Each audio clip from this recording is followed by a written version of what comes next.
Well, hello, whiskey folk. How's it going? It's been a wee while again. A wee bit later than planned. That was down to me. I think I had the Air Whiskey Festival came up last week, so I had to kind of postpone it by a week. Give the guys a wee chance more to spend some more time. We're going to go blind tonight, guys. We've got six fantastic blind whiskies.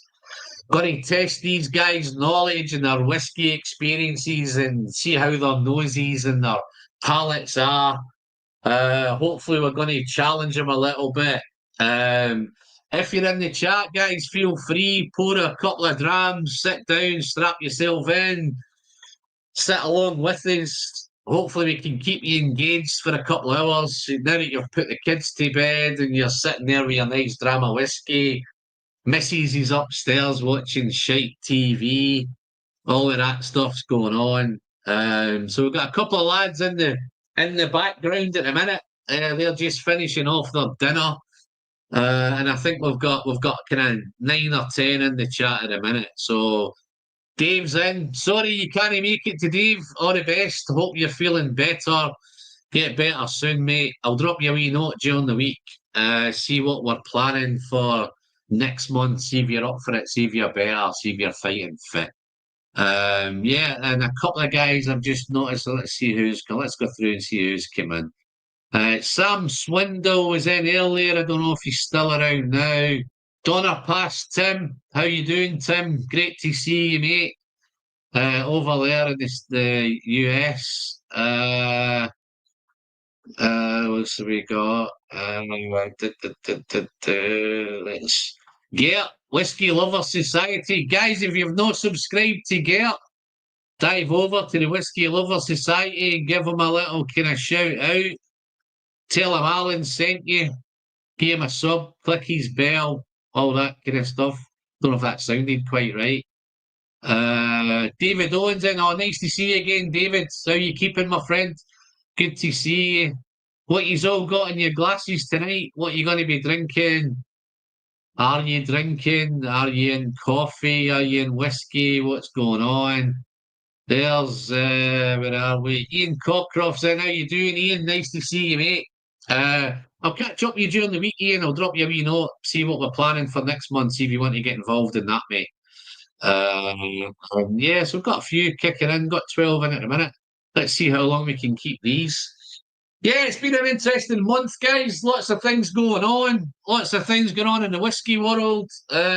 Lots of bargains flying around. I don't know if your inboxes are getting as flying as mine, mate. Every time I turn my email on, there's Father's Day gifts. Diageo is throwing stuff away. All sorts of nonsense going on in the whiskey world. Auction sites, there's bargains to be had left, right, and centre.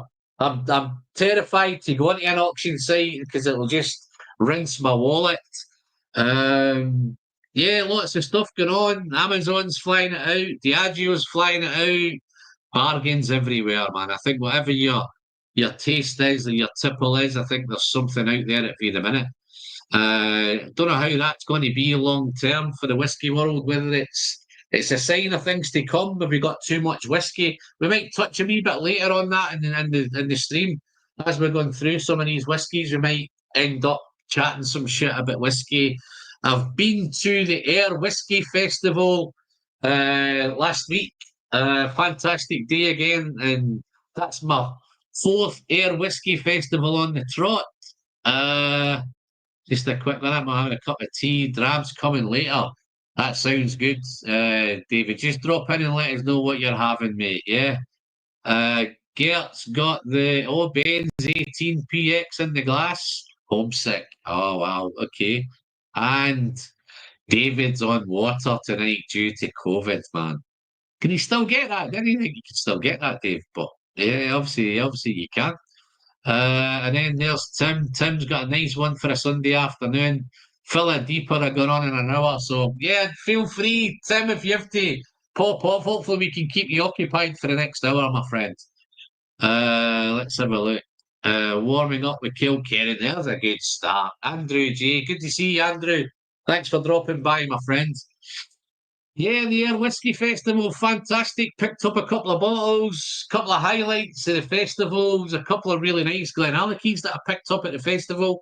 Didn't buy them, I tried them. A couple under the table Glenallachys, which were really interesting. I might touch on a wee bit later because I know one of my guests is a fan of Glenallachy.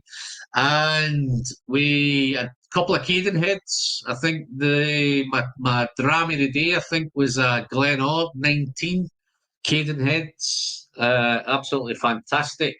Great day was had. Big thanks to the Ridge family for putting me up for the weekend. All great, and I'm looking forward to next year. I think we're maybe looking at getting 5-year anniversary tattoos next year for the festival. But yeah, that's maybe that's a bit of planning. Trying to maybe organise a wee trip sometime in the next year rather than do it every year. Maybe there's a wee group of guys that might want to try and meet up. But rather than me rabbit on, guys, let me get some of the guys. I'm going to check if the guys are good to come back. Give me the thumbs up if you're all good, fellas. I'll bring in Paul first. I think Andrew might be choking on something. Um and how you doing, Paul? Yeah, very good, Alan. Yourself, doing all right? Very good. Let me get rid of this off of here, mate. And I don't know if I got thumbs up there for you, Andrew. Has you got thumbs up there, mate? Yeah, he's good. So, yes, the kind of usual. I think we're one man down tonight. I think we'll do okay anyway because there's some really, really good whiskies going on here. Hopefully, they're good whiskies. I hope you find them as good whiskies.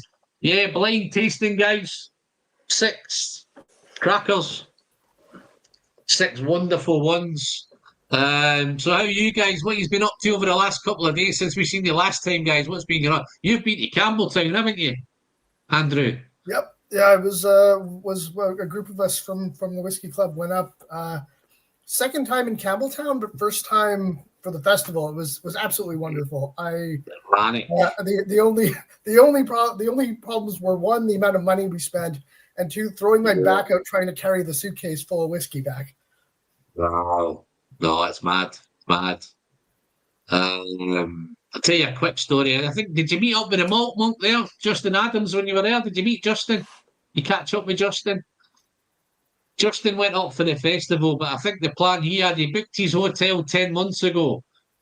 Oh, And wow. then I think he got a wee early reminder a couple of weeks ago saying just a quick one. The hotel, if you give us an idea when you're arriving, we may be able to get you an early check-in, that kind of thing. Sent back his time. I'm going to try and maybe get there for about 12, 1 o'clock. That'd be great if you can check me in. Brilliant.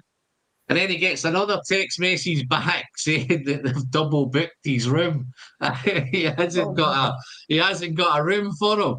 So he's having it with booking.com. He's gone berserk back and forward with booking.com. They said, "Oh, leave us wait. We'll sort it. Let's speak to the landlord." And all. He says, "No, no, no. I'll speak to the landlord, man." So he's rung up the landlord. It turns out the other guy who'd booked the room, he booked it 12 months ago. Oh. So Justin had a wee bit of a nightmare. They said, "We'll find you another hotel 5 miles away." He says, "That's no good, man. It's 5 miles away. I'm in and out of town all day. I don't like to be taxiing here and there and there. You're going to pay my taxis." He's in the process of trying to organise that with him in a minute. But when he got there in the double room, 2 guys sharing a double bed. So he wasn't best pleased. But luckily they got a cancellation. So they had a wee bit of cancellation and they managed to sort him out. So again, I do believe he had a great festival. But I do believe the festival, all the hotels are pretty much sold out again for next year already. So they're looking at a year in advance. So yeah, Airbnb we stayed in was booked. Dave said he did meet Justin there. Yeah. So yeah, he probably would have told you the story then if he was in there. Who's sent me this? Yeah, that's cool. Yeah. So Campbelltown, great, brilliant. I've not been to the festival. I've been to Campbelltown many times, but I've not been. The problem I have, Andrew, is you're right. It's just a big dent in your wallet. You know, there's not a lot you can do. It's like you've been taken over. You know, there's somebody inside you saying, buy it, buy it, buy it. You know, it's not as if you can say, I'm not going to buy nothing. Then you get there, it's on here saying, buy it. The other one's going, no, don't buy it, don't buy it. The other one's saying, no, I'm buying it, I'm buying it. But yeah, it's mad. How often are you going to I do know. that? I know last time I went, I filled my complete boot with boxes from Springbank. So the car was a bit jumpy the way down, man, or the way back. So, other than that, if no other business, I think we'll probably dive in and tackle the first. Excellent. Nose it. Yeah, I think the plan, guys, we're gonna nose them, taste them, share our thoughts on them all. Some of the guys might throw out some guesses, some ages, some ABVs, that kind of thing. Then what I think we'll do, once we've tasted them all, I'll get the guys to maybe rate them into their order that they prefer them in. And then we'll obviously have a big reveal. So that's pretty much the plan where we're looking at. Let me see if I can get a better picture here, I think. Let's have a look. No, that's not good. Probably prefer that one, I think. Which one of them do you prefer, guys? Do you prefer that one? Or no, I'll do that one. Let's do that. Oh, just before we start, man, there's Gert's dive straight in. Gert, thank you very much for your generosity, my friend. That's fantastic, buddy. Thank you very much. Let me see if I've got something. Well, I'll toast this one in a minute to you, Gert, once I get into this one. So yeah, thank you very much, buddy. It's been a pleasure. Great. Let's have a look. So what you getting, guys? What you thinking? That's a nice start, isn't it? Mhm. Yeah. It starts out with sort of your typical ex-bourbon notes, sort of the honey and vanilla, but I get something almost a bit perfumed at the on the nose, and I'm trying to. Yeah. Different times when I do this. Sometimes I get that perfume thing that you're talking, that kind of real sweet floral thing. And then sometimes I get it a wee bit. I think sometimes when I leave it lying around for a bit, it gets a wee bit farmy and a wee bit funky. But yeah, definitely getting that kind of real nice vanillas, honeys, butterscotches, chocolate, a wee bit of chocolate, a wee bit of white chocolate. Loads going on. Let's have a look. Wow, Ted Brooks, man, how you doing, buddy? Ted's just gifted 10 memberships. Ted, that might just be everybody in the chat, mate. That membership. So thanks very much for your generosity, Ted. Ted's one of my Patreons, man. It's great to see you, buddy. I hope you're enjoying the new Patreon content. Ted, they've just popped a new one out yesterday, I think. So hopefully you've managed to catch up on them. They're going to be kind of real whiskies maybe that I'm taking from the stash that I don't think really they're worthwhile doing as a YouTube video, but they might be nice, quite nice Patreon content. So, and in fact, I think I've got a couple of bourbons coming up over the next few weeks as well. So I've got a few bits and bobs going on. Bourbon Neophytes in. How you doing? Hope I'm spelling that right. Bourbon Neophyte, yeah. How you doing, buddy? Cool runnings is there as well, mate. Oh, I've got a few coming in, man. Get rid of that. Yeah, I'm kind of chatting away to each other now, man. I think I'm getting. Well, chat's getting quick for a while here now. It's not really that quick before, but they're all saying hello. So yeah, how you doing with that one, Paul? Are you getting all that sweet, fruity apples and pears and Yeah, man. Well, honeys? when I had a wee dash at it last night, got vanilla, apples, got some lemon in it as well. Yeah, definitely lemon. Yeah, definitely. Kind of orchard fruity type stuff. Lovely, lovely, lovely start.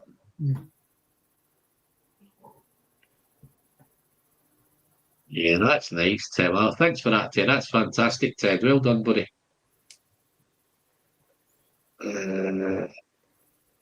Cool. Let's taste it. Sets you up wonderfully, man. It's a real engaging nose and all, and you can just sit and nose it for ages.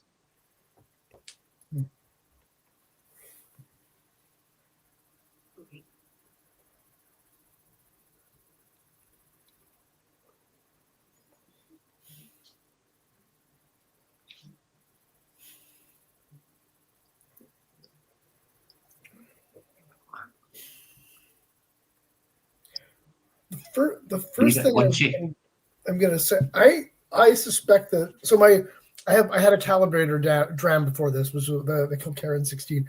I suspect this is stronger than 46%. Okay. I'm not going to give too much away at this stage. That's fine. Well, I guess it was plus 50% was what I put down. Yeah. So you think we're going in with a big start then? Yeah. Well, I don't see. Yeah, it's nice and. But yeah, it's definitely punchy. It's got a real nice spicy thing going on as well with and I think sometimes you can get really nice noses, and that's where I think you've got a nose on a whiskey, and then you've got a palate on a whiskey, and then you've got the finish. And I think sometimes the nose sets you up for something really exciting. And then either it can go two ways, it can go downhill from there. I think this carries on. I think it takes it to another level again. I think the palate is just as good as the nose. And I think it lingers a wee bit longer on the finish as well. I think it kicks around. Lots of butterscotch, lots of lemon, a little bit of tropical fruit, a wee bit of tropical fruit going on as well. Pineapple, coconut.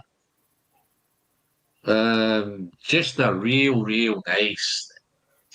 I'll give you the clue, guys. You're right. It's gone right down that bourbon road. It's typical ex-bourbon, so there's no hiding the fact from that. I suspect this is probably first fill, just given how strong the bourbon influence is. Yeah. Oh no.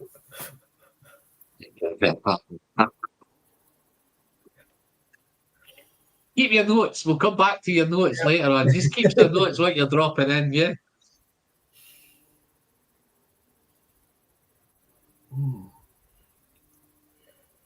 Yeah, no, it's fantastic. It's one of my favourite distilleries. I'm trying not to give you too much away, but it's hard. This is the hard part when you know what it is, and the other guys don't know what it is. So I was going to say, I'm trying to keep my poker face on. No, it's got a lovely texture to it. That nose now is definitely getting much more funky and farmy now. The longer I leave it in the glass, it gets a wee bit more farmy and funky. Well, it's lovely. Honeys, vanillas, sweet honeys, wee bit sticky. It's a wee bit fizzy on the palate as well, a wee fizzy bit when you first try it. I don't know. This is my first dram of the day, so I don't know if it's just the initial with the first one. So I get that you guys are experts, man. You are obviously trying stuff before it and getting your palate up to speed. I'm just diving straight in. What did you say there about the fizziness, Andrew? Listen, I get the fizziness too, and this also gives me some ideas about the age that it might. I don't think this is very young, but I don't think it's very old either. I think it's probably between 10 and 15. Okay. What do you have put down? 7 years old. Oh no. Say that again. But you thinking 7? Yeah. Okay. But we'll find out at the end. What age is close? Well done, Andrew. Oh, it's probably. I think it might. There's the thing you say about funkiness is making me has given me some suspicions about what this might be, but it's completely contradicts everything I just said. So, except for but I could be sending you down a wild goose chase, man, Andrew. I could just be teasing you and setting you up for a big fall, man. So just bear that in mind. Doodle the drams in. Oh, he's wishing Dave all the best. There you go. The whiskey friend chuckling inside. Okay. Gert thinks it's Ardnamurchan. I don't think so. It's not salty enough. Yeah, and I don't think it's smoky enough either. Oh, Dave thinks it's. Oh, he's not giving me any age. I thought he was putting an age there. I thought he was putting 7 as well there, but it's not. It's the old eyesight, man. It's a question mark. I just think this was a really nice way to start, guys, because it's a nice quality whiskey. I'd be surprised at some point along the way, guys, if you haven't tried it. I know you've not been doing whiskey for that long, Paul, but I'd be surprised if you've not tried this, Andrew. Or some sort of kind of infestation of it or whatever. Yeah, that's the. I'm sure you've tried it. I'm sure you'll know the distillery. Yeah, So it's not a blend then? It's not a blend. I wonder. No, I don't think this is. This definitely isn't something from Springbank. Okay, I can give you that. But is it?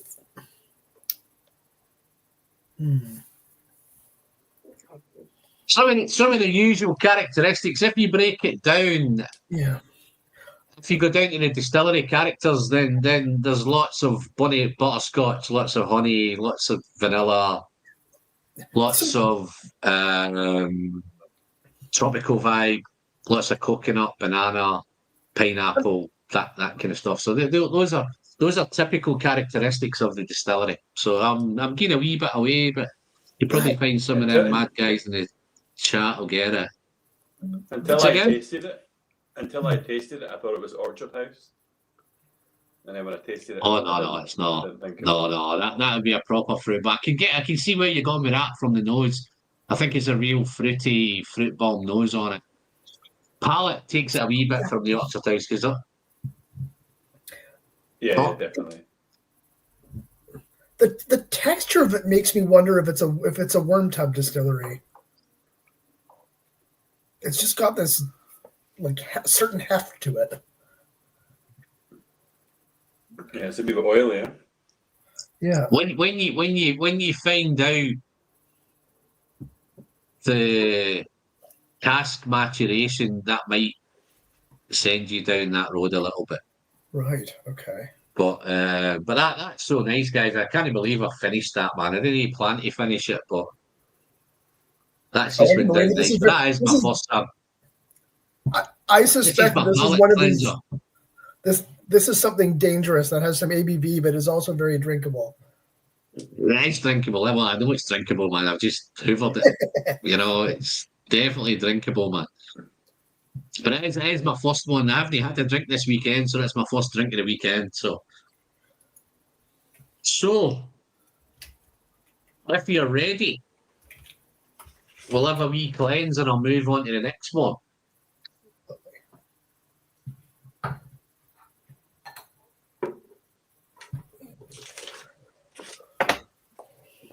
What he's getting on that, guys? Cheesy funk. It's not peat smoke, but there's some like almost char. The malt monk thinks it's the laddie. I can let you know, guys, it's not the laddie. Oh.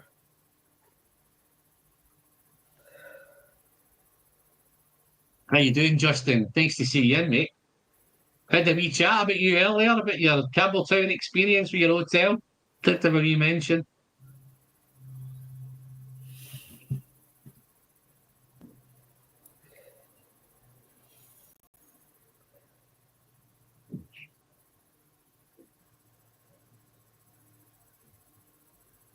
Caramel, fudgy, citrus. Toffee. I almost say creme brulee. Yeah, definitely. Yeah, it's definitely there. There's nobody getting cheese.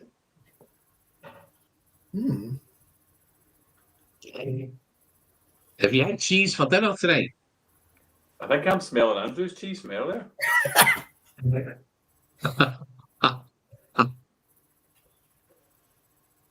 I ate a few oatcakes in an attempt to like eliminate the cheese off my palate, but I'm trying not to let that influence me. That's quite funny, that actually. You're the first one that said that. Somebody drinking water for a wee fire extinguisher.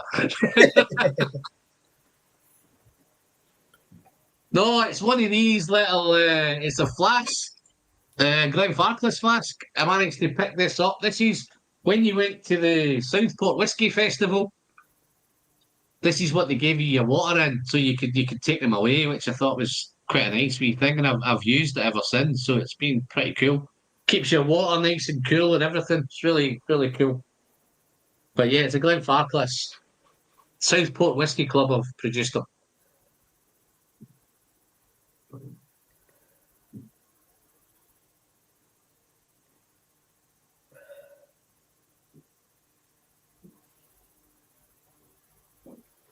Justin's on a treadmill, man. Fucking hell.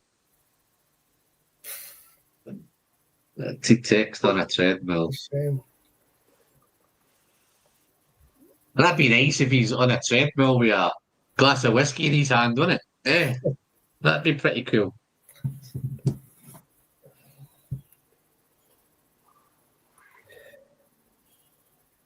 Sticky toffee pudding, maybe a wee bit of sticky toffee pudding.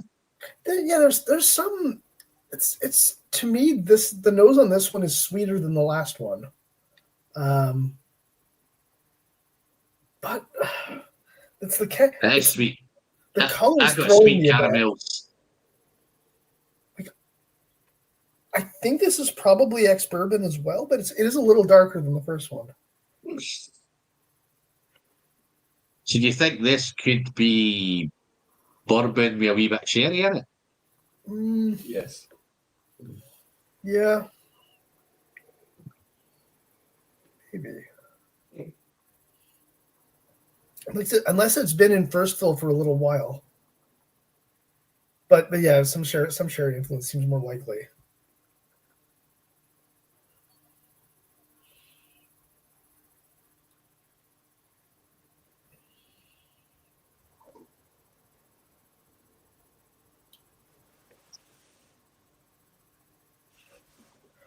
No. Apricot. Mm-hmm.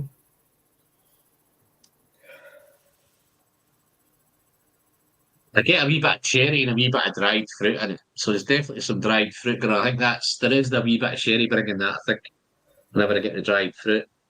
I can see where you're coming from with the cheesy thing. I don't think it's quite cheesy, but it could be sending you down that road. It may be some sort of. It may be some sort of, maybe if there's a bit of finishing on it, there may be some sort of finish that may be sending you down that road, I think. Yeah, I wonder. A lovely, lovely nose. I had a wee play around with these earlier, man. I don't envy you picking your order in these tonight, guys. Because on my first run through, I thought I knew what this was, and now I'm convinced I was wrong. Well, that's the idea of blends, isn't it? You probably are going to be wrong, but it's it's about the journey. I've been fooled by barrel char note on the nose and confused it with a hint of peat before. Yeah, no, that's easily done, man.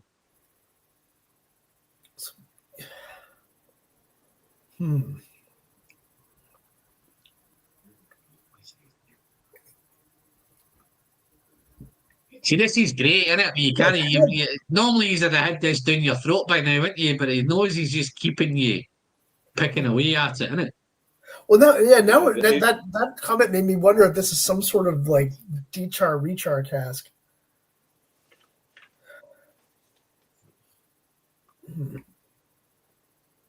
This is where I'm dying to tell you what it is, man. But I'm biting my lip, man. The ABV is less than the first one. Okay, I'm going to try it now. Make a note of that, Paul.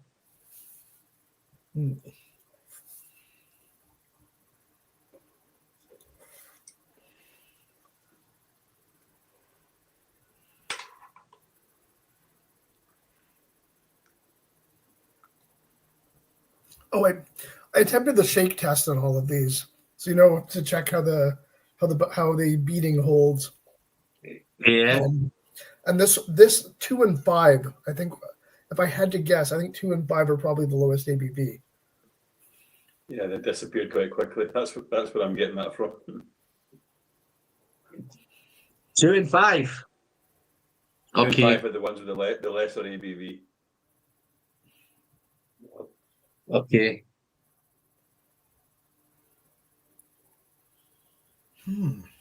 Yeah, the finish on this one is definitely a bit shorter than the first one. And it doesn't quite have the same texture either, which would also agree with the ABV.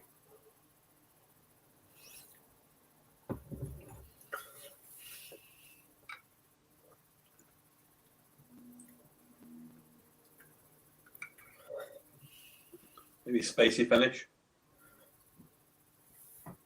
It's like Punchy. yeah. A wee bit hotter. Prickly. Yeah, the finish does build with a finish. Peppery. Almost get a bit like peppermint oil at the end. Yeah. Yeah, I'm thinking maybe gingery. It's a hot spice on the finish. Maybe ginger, chili, something like that. Spicy ginger snap biscuits. There you go. Biscuits, I get it tarty. I get kind of biscuity, like some sort of maybe not an apple, but some sort of crumble. Not an apple crumble, but it's definitely the kind of biscuity, pastry, crumbly. What's the word I'm looking for? Tarty thing. Yeah, it's got the base of a cheesecake. Yeah. Yeah, I guess graham crackers. Do you have graham crackers That's here? enough. No, that's I keep whenever I watch the I don't know what graham. We must have an equivalent of a graham cracker, man, because all the American guys, that's what they say, graham crackers. Is that a biscuit or some sort of cheesy like crackers or something? Is that what it? It's like a digestive biscuit, but a bit more like brown sugar note in it. I don't know. It's hard to explain. No, I hear that a lot from the other side of the pond. A lot of graham cracker thing, which I took just to be a biscuit. That's really all I took it to be.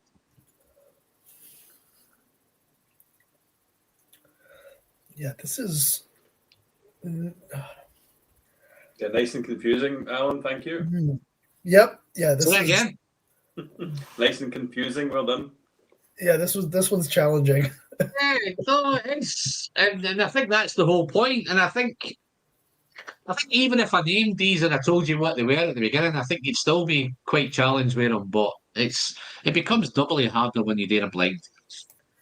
And I think it's one of the beautiful things of the blind.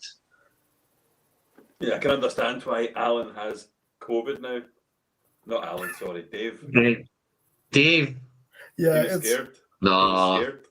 No, I think he's missed out on this, man. Even if he's got COVID now, man, watching this, he's going to be wanting to be down in them drams in his deathbed. In his COVID bed, he'll be maybe a wee fire extinguisher next to him just to help him with the whiskies. I'm very looking forward to telling you what this one is, man. I'm really looking forward to telling you what this is. Yeah, the more of this I have, the more I think it's probably a mix of cask types. But what exactly?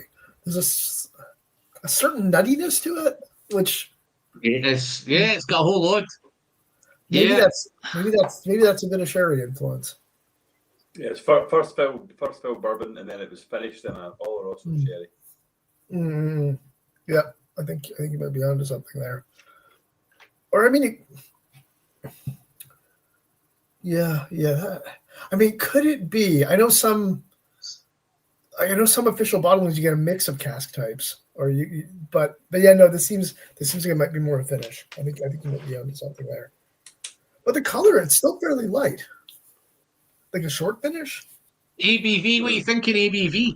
What are you thinking there? 46. 48. Oh, Yeah, I said between 46 and 50. Yeah. I've reviewed this one, guys, right? And I'll tell you exactly what I said in the video. This drinks like 46% ABV. Oh, But let me just tell you now, this is cast strength. right. Jeez. That's the dangerous whiskey. Huh.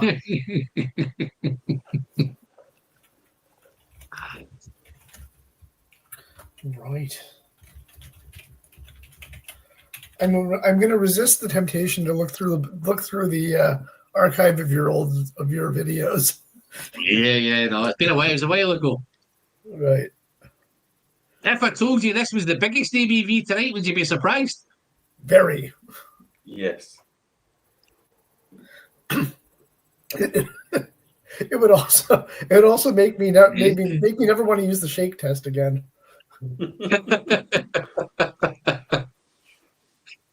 Yeah, thank you, Charles McLean. Charles McLean hasn't got a clue what he's talking about, is he? This is another one that just gets better, guys, is it? As you go through it and you sit with it, it just gets better, man. It's lovely. What the hell is it?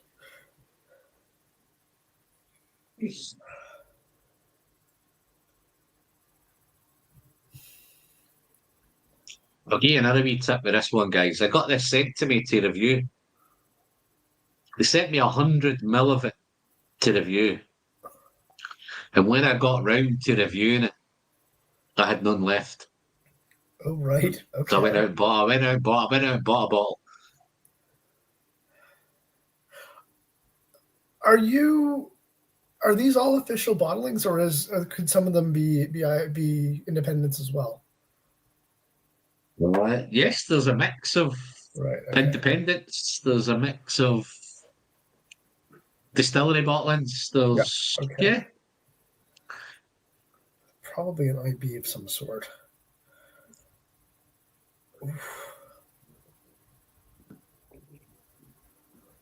Just another one done in, guys. That is dangerous, man. Yeah, I'm gonna try. I've gotten through a lot of this already. I'm gonna try not to finish it. It's got the nuttiness about Bunnahabhain. Oh, look, well, Justin's just went for Bunnahabhain 12 cast strength, but I don't think there's enough sherry, guys. It's not. How you doing, Ben? Just, catching up on your wee trip to Campbell Town, mate. Fanta look great. Absolutely knackered. Pour a wee dram, mate, sit down and have a wee... Watch these guys squirm, man. Trying to pick out what these are. Ian thinks it's Living Souls. No cigar, Ian? Yeah, Ben's... there we go. Yeah. Cool. So... Another one done.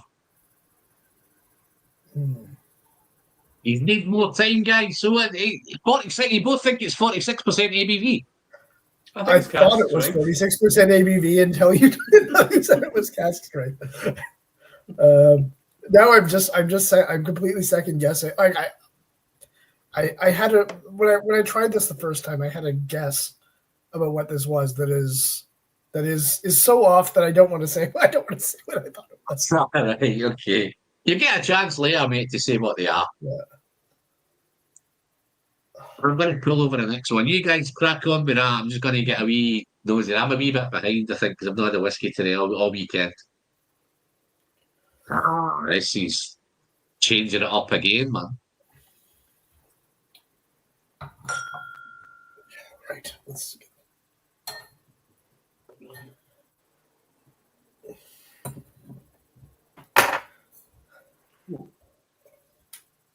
I think Tim.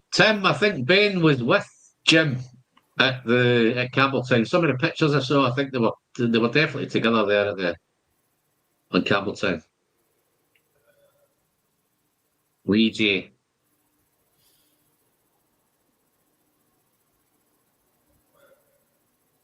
This is coastal.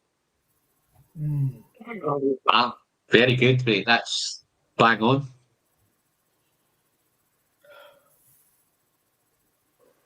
I get, this is there's a bit of pea here. I get Colour's frazzled phenomenal, on man. those. Pardon? Colour's phenomenal in this. I think this might be my lighting that's doing that, but it is awesome.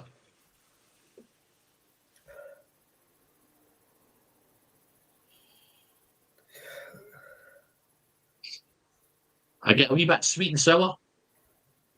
Definitely a wee bit sweet and sour going on. Maybe a stewed plum. Here's one. What a bit flavoured tobacco. Look at that one, eh? Bit of flavoured tobacco. I wrote down a struck match.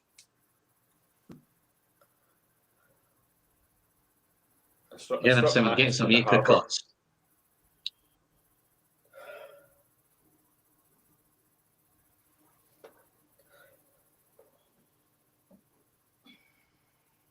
Yeah, actually, I think you may have been onto something with the tobacco there, Alan. Maybe so you know that shisha tobacco that's like sticky and can have like fruit flavors in it.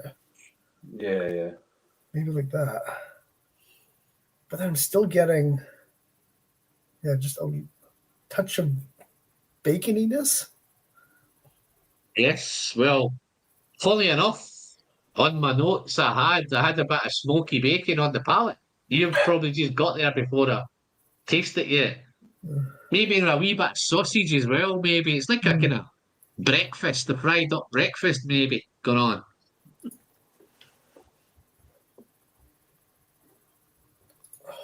Dave Barsley, Dave saying. Look at all my samples that Gary bloody touched them.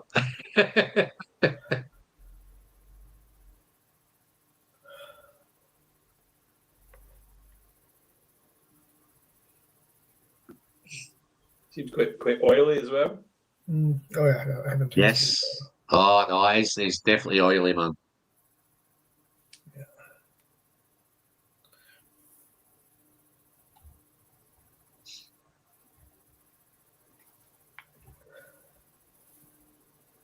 It's a whole mix on the nose. It's that apricotty, peachy, but at the same time it's got those juicy stewed plums. It's lovely sweet and sourness.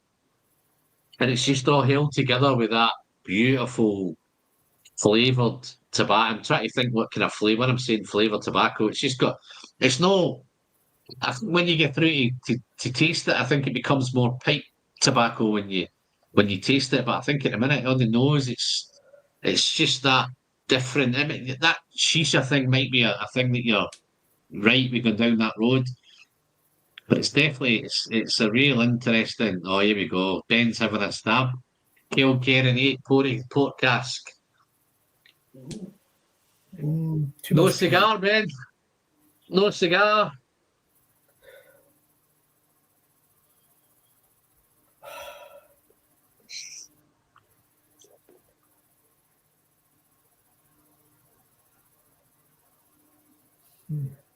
Definitely not porter either, guys. So that's could stab you away for the port idea. There's definitely no port going down this road. There's some colour though. Jeez. That's beautiful. That's beautiful colour, man. And I think it might be my light. Is it actually making it look? It makes it look. When I do that, actually, it probably looks porty. To be fair, it's got that pinky red thing going on. But yeah, it's definitely not port. Oh, let's taste this, man. Looking forward to this one.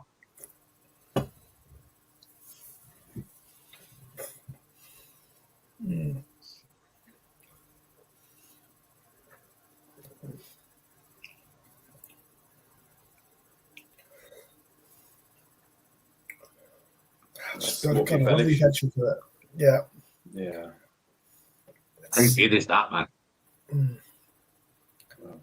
I get like it's funny. It's I find it much peatier on the palate than on the nose. Yeah. It's got like almost rye crackers and cocoa nibs. It's but I think this is a bit young. Salty. It's like a bit of coffee on the finish too. I get a wee bit tangy finish, sweet, tangy, maybe a wee bit biscuity again on the finish.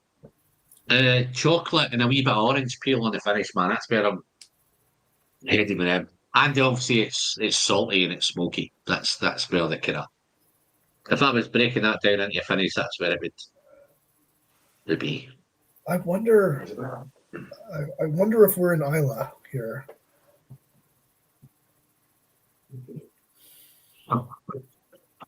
Don't your mind go everywhere, did it? It's yeah. I got a kind of salted mocha finish. Yeah. Wonder. I definitely get that savoury thing. I definitely get the kind of the two kind of breakfasts. When I did that Bruno Haben SMWS, it was called Bottled Breakfast, and I was really looking forward to it because I wanted it. I was thinking bacon, eggs, sausage, fried bread, and all that. And it turned out to be a cereal breakfast. It was the most disappointing SMWS I had. But this gives me a wee bit of that kind of breakfast that I was looking forward to. A wee bit of, maybe a bit of sausage, maybe a bit of bacon, bit of smoky bacon. So I have to admit, it ran through my head that this might be a Stoisha, but the fact you've just said Bruno Haben makes me think it's not. No, it's not Bruno Haben. No, it's not Bruno Haben, mate. It's definitely not Bruno Haben.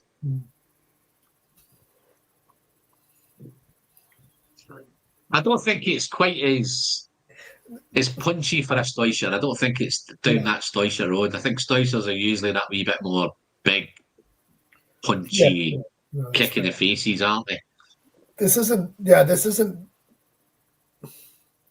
It gets peated, but not. Yeah, no, perhaps not. I'm trying to remember how much peat Ardnaho has. Who has? I'm trying to remember what level Ardnaho is peated to. Okay. Some of it's heavily peated.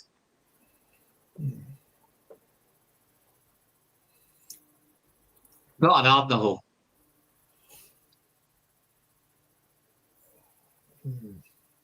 I don't want you to waste too much time, Andrew, thinking go down the Ardnaho road, so it's no Ardnaho.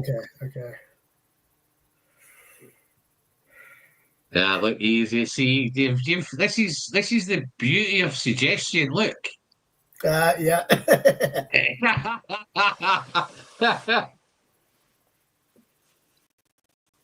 Zed thinks it's Ben Riak Smoky.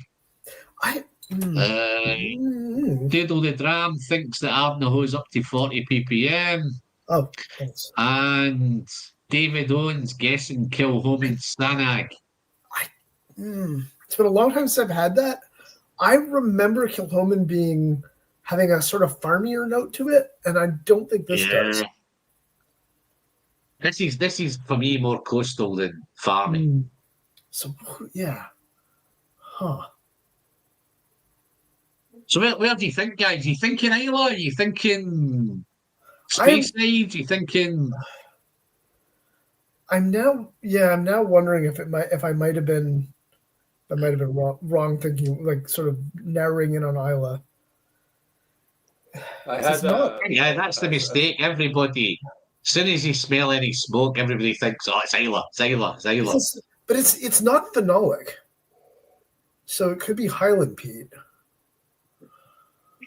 So I was initially I had an old Pulteney, like a single cast old Pulteney, and I thought of that, and then I also thought of Ben Romach, but maybe not coastal enough for Ben Romach, or sorry, too coastally for Ben Romach. I don't know. What about something like Ardmore? Stanag, Ted, I'd love to. I might go out and purchase a bottle of that cast strength Stanag, man, because I love the Stanag. But I think the Stanag at cast strength would be incredible, man. Bet that'd be awesome. Yeah. What, David Owen's gone for Sanag? No. Oh, yeah, look, it's spectacular, man. That might be my next purchase. Oh, Doodle thinks it's a Glenallachie. But do you think it's a Glenallachie, Paul? Do you think I'd sneak one of them on you? It's not, no. It's not. Paul's categorically saying it's not a Miko Tor, so save that in the notes, guys, for later. The thing is, it's got some youthfulness to it. I mean, the thing is, I haven't had much Miko Tor, so I don't really have much of a reference point for it. Well, How you doing, Jason? Nice to see you, big man. Doing a wee bit of blinding going on here, mate. I'm blinding some good friends with some nice whiskies and watching them squirm and wriggle and squeeze every morsel out of their noses and palates. It's going to be fun, guys. If you can hang on to the end, it's going to be fun to find out what these are, man.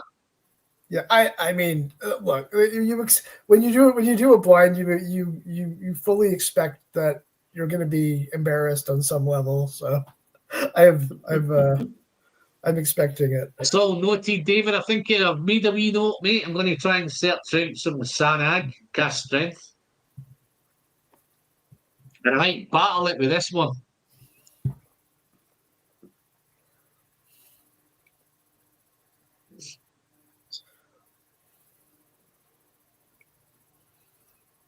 What about Ardmore?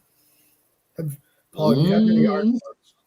No, I'm not telling you what it is, but it's not an Ardmore.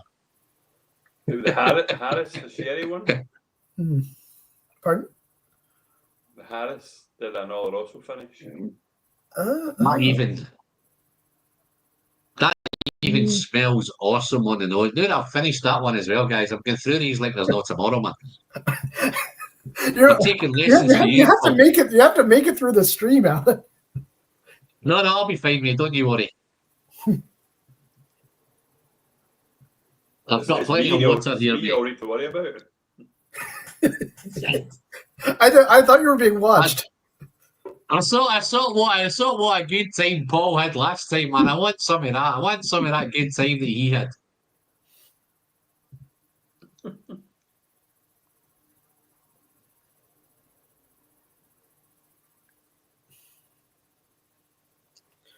Well, you may be confusing us, but you chose some lovely drams. These have all been very enjoyable to this point. Okay. I think the next three are equally as enjoyable, mate. So, and hopefully as challenging. So, going to go next. Where am I going to go next? Let's go here. Number 4. I hope we're tasting the same ones. Sounds like we're tasting the same ones.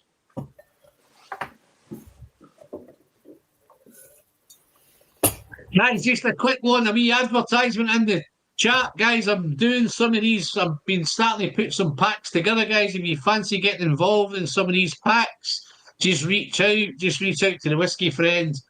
The packs are really adaptable. If you fancy a Campbell Town one or a Speyside one or a mixed one or a world one, just give me a shout and I can put them together for you. And just catch up with me in the chat, guys, and I can sort something out for you. Yeah, nice to see. Oh yeah, look, there you go. Look, Dave's had a dig, mate. Nice to see him sober for once. I've seen it. Oh. So where are you taking this one, guys? Where's this going? Just to give you an idea, I'm no lining you up with the glasses here. The glasses have got nothing to do with them. Just in case. So this is like, I know I said honey for the first one, but this is different. This is like a raw buckwheat honey or something.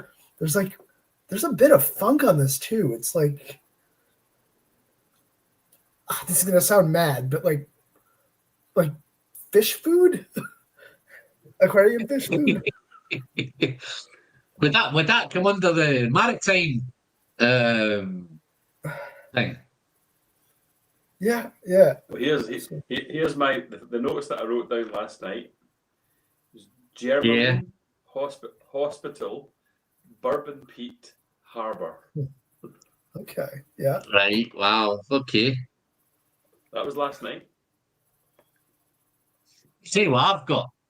I've got buttered biscuits, icing, sugar, fruity but salty, oily and yellow fruits, candied fruits, and a wee bit milky. That's what I've got with it. Just shows you how different we can. I have one of the tasting notes I have on this is another one of these North American references that's not going to be helpful. It's a citrus drink called Five Alive, which is Okay. I get this like very kind of sweet citrus. That might be Tizer for us, Paul. Yeah, we used to have That Five sounds Alive. like that sounds like Tizer. You get Five Alive. Yeah. But I can't shake that sort of like seafood thing, almost like, I don't know, lobster or something. It's like both sweet and a bit fishy. Yeah. Yeah, but it still has that wonderful sweetness. Oh yeah, no, I love it's the sweet. When you're saying fishy, when guys are probably watching going, what the fuck's he talking about, man? That fishy fucking thing. You know, but I think it's lovely and sweet, but I know where you're going with it. Oh yeah, that wasn't meant to be a judgment on this. Like I didn't even know this. You're thinking maybe fish nets or something, or fishnet tights. Well, that's a wee bit different. I don't know. Depends on how you're up there going. I was about to say something. It's okay, we're age appropriate, Andrew. You're okay. We've got over 18, mate. So this is another one of them noses that you can really pick apart on the nose, and you're hoping that it noses that nice that it's going to live up to it in the palate. That's the only thing when I get really good noses. I hope it doesn't let me down in the palate. There's more sweetness in it now. Gary, nice to see you, buddy. All over in the States and all. What time you on over there, Gary? And what you drinking, mate? Are you drinking? Just still early hours. Fishy, sweet, sounds like lobster meat or something. Definitely had that not long ago in Lecheg. 1 p.m, man. Look at that. What day? Tell me you're on a whiskey, Gary, at 1 p.m, man. Please tell me you're on a whiskey, man. Responsibly, of course.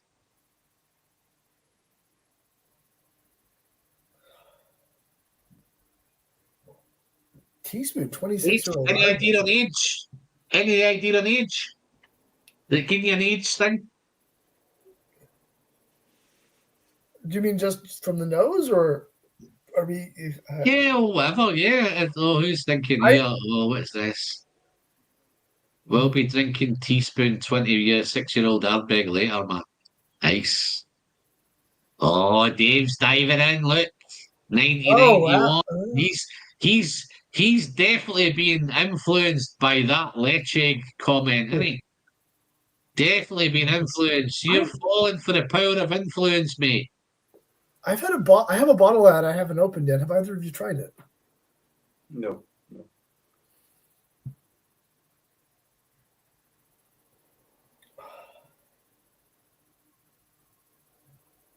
Right, I've had enough. Go then. Fire it in. Wow. It could be that 1991. The crazy thing, I mentioned these guys. I've not bought a bottle in 1991 yet, but I do have a big sample of it, but it's not 1991.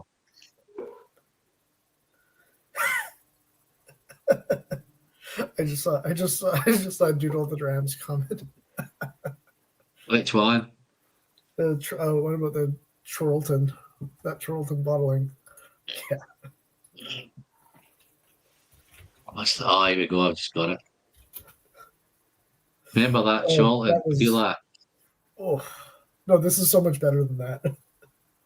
I've just reviewed one of them for Patreon. Have you seen the Patreon one, Paul? I've just released it yesterday. Patreon. It's a Chorlton whiskey that they're talking about, but it is a Long Molin 18 from Chorlton, single cask Long Molin 18, man. Real nice, man.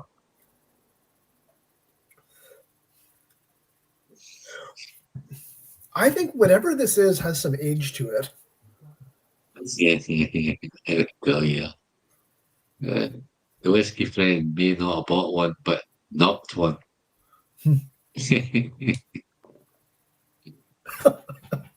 Oh, sorry.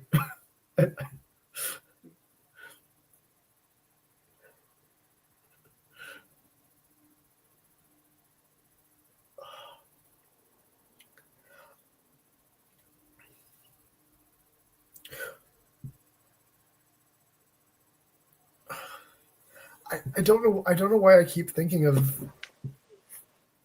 like childhood references here, but we had these candies called sweet tarts, which are, imagine Love Hearts except like fruit flavored and have it's not as fizzy.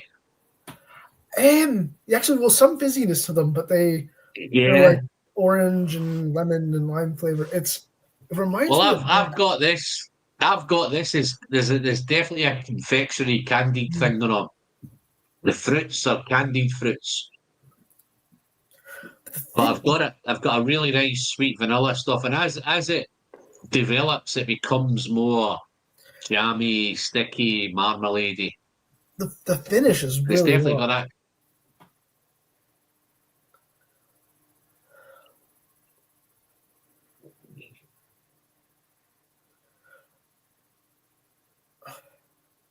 Have either of you ever had? So there's Chinese candy that's made with fish.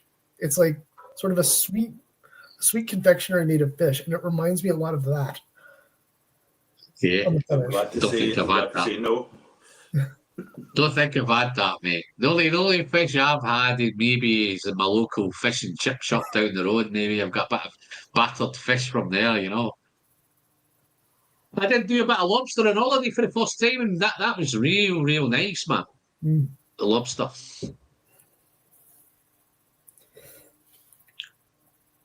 What do you think What do you think the maturation is? What are you thinking? Any thoughts on it? Mix of bourbon and cherry. Okay. I think. Oh God, I'm going to probably make an ass of myself saying this, but I think this is over 20 years old. Well, make it all. Oh no!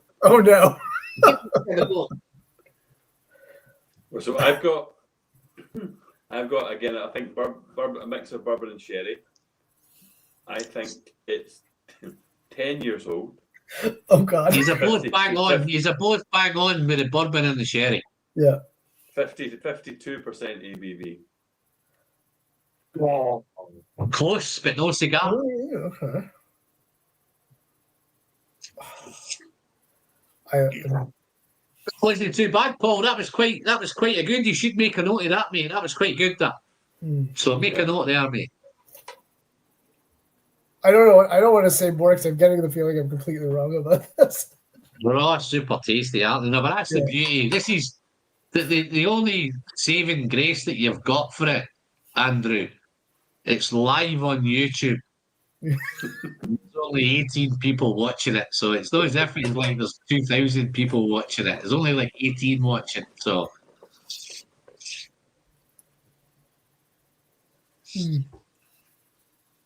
Matchboxes, like a matchbox. If you sniff the matchbox, I get that from it. So you thinking a wee bit of sulphur? You get a wee bit of sulphur? A little bit, yeah. I don't get the sulphur very much, but a lot of people they get that eggy matchy stick thing. I can miss it, no problem, man. The only one I've ever got it really badly with was the Kilkerran 8. The second batch of Kilkerran 8 was super sulfured, man. 18 is most of no. Listen, guys, I'm very thankful to you all, man. Each and every one of you, thanks for taking time to drop in and watch us talking shit, man. Well, watching Andrew talking shit, but that's the beauty. Well, look, I don't know if you saw Dave's comment, but it looks like I'm going to be paying for this for a bit. No, I think you're okay. I'm only winding you up, mate. I'm only trying to add a wee bit of kind of entertainment value. So that we don't lose these 18 people that we've got watching, I'm trying to keep them engrossed. It might be live, but I'm going to show anybody in all our clubs that myself and Andrew are in. Okay, cool. Is that a pop at you, Andrew? Yes.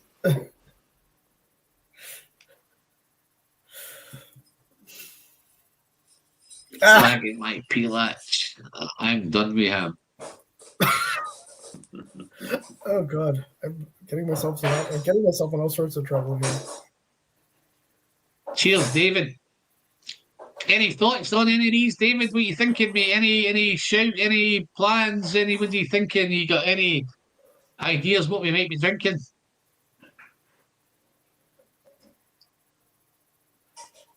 Oh, let me get that off. Let me get rid of that. Oh, this was my dilemma. The next two.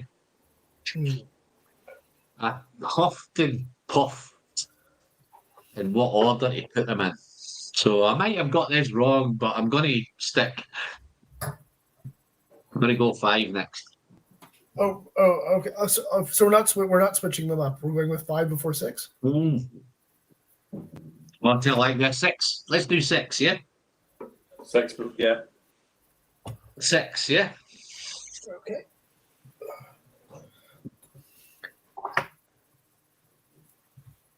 This should be much easier for you guys. This one. Oh, this is like meaty sherry.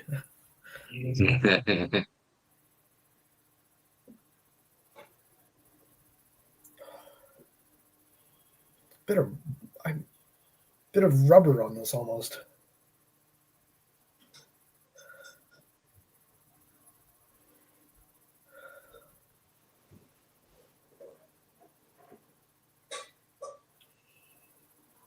It's apples.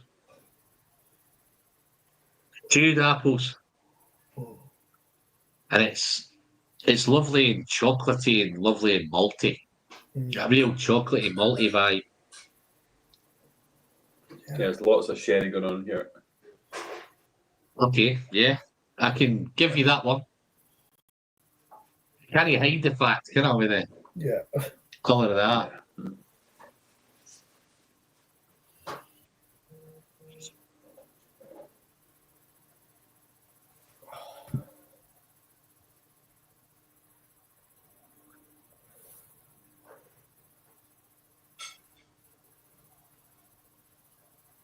Meaty sherry sounds pretty damn good.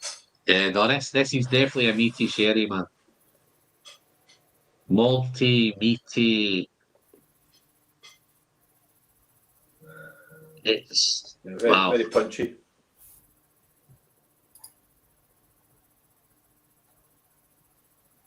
You get a tiny little hint of banana skin as well, man, and a real tiny faint.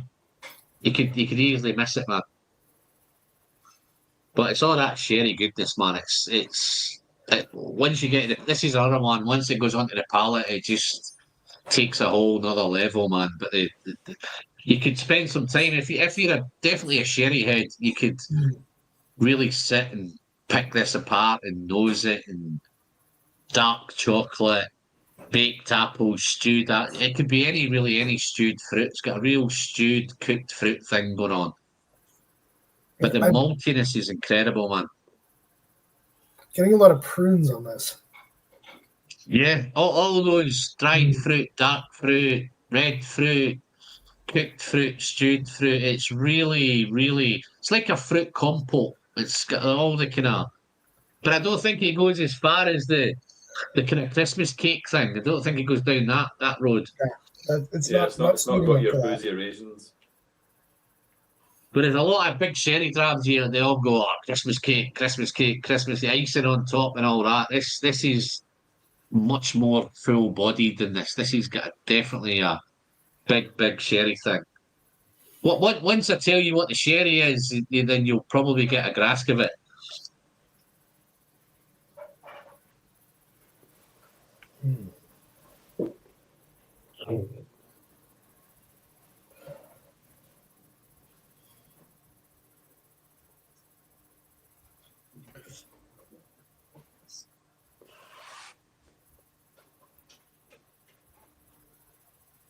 The lack of sweetness makes me think it's not PX.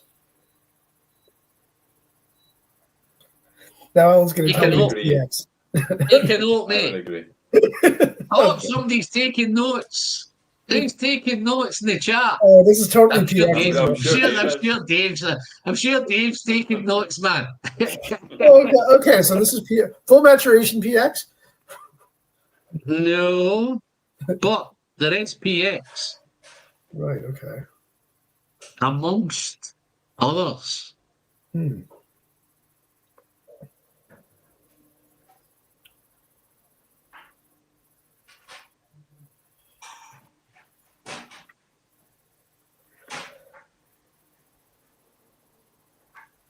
It's just sherry, man. Is it Sherry Bomb? Is it down the Sherry Bomb Road? I think the next one might be the Sherry Bomb, fellas.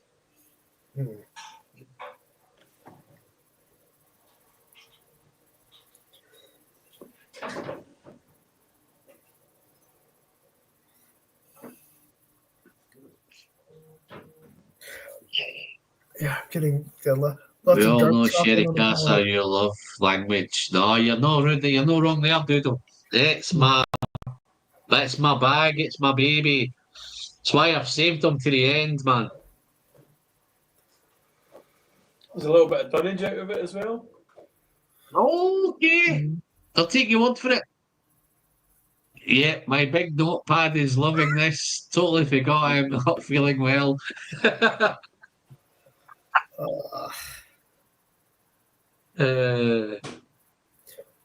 Paul, do you think this is You know as well, Dave. You can always put record on, mate, and record some of this.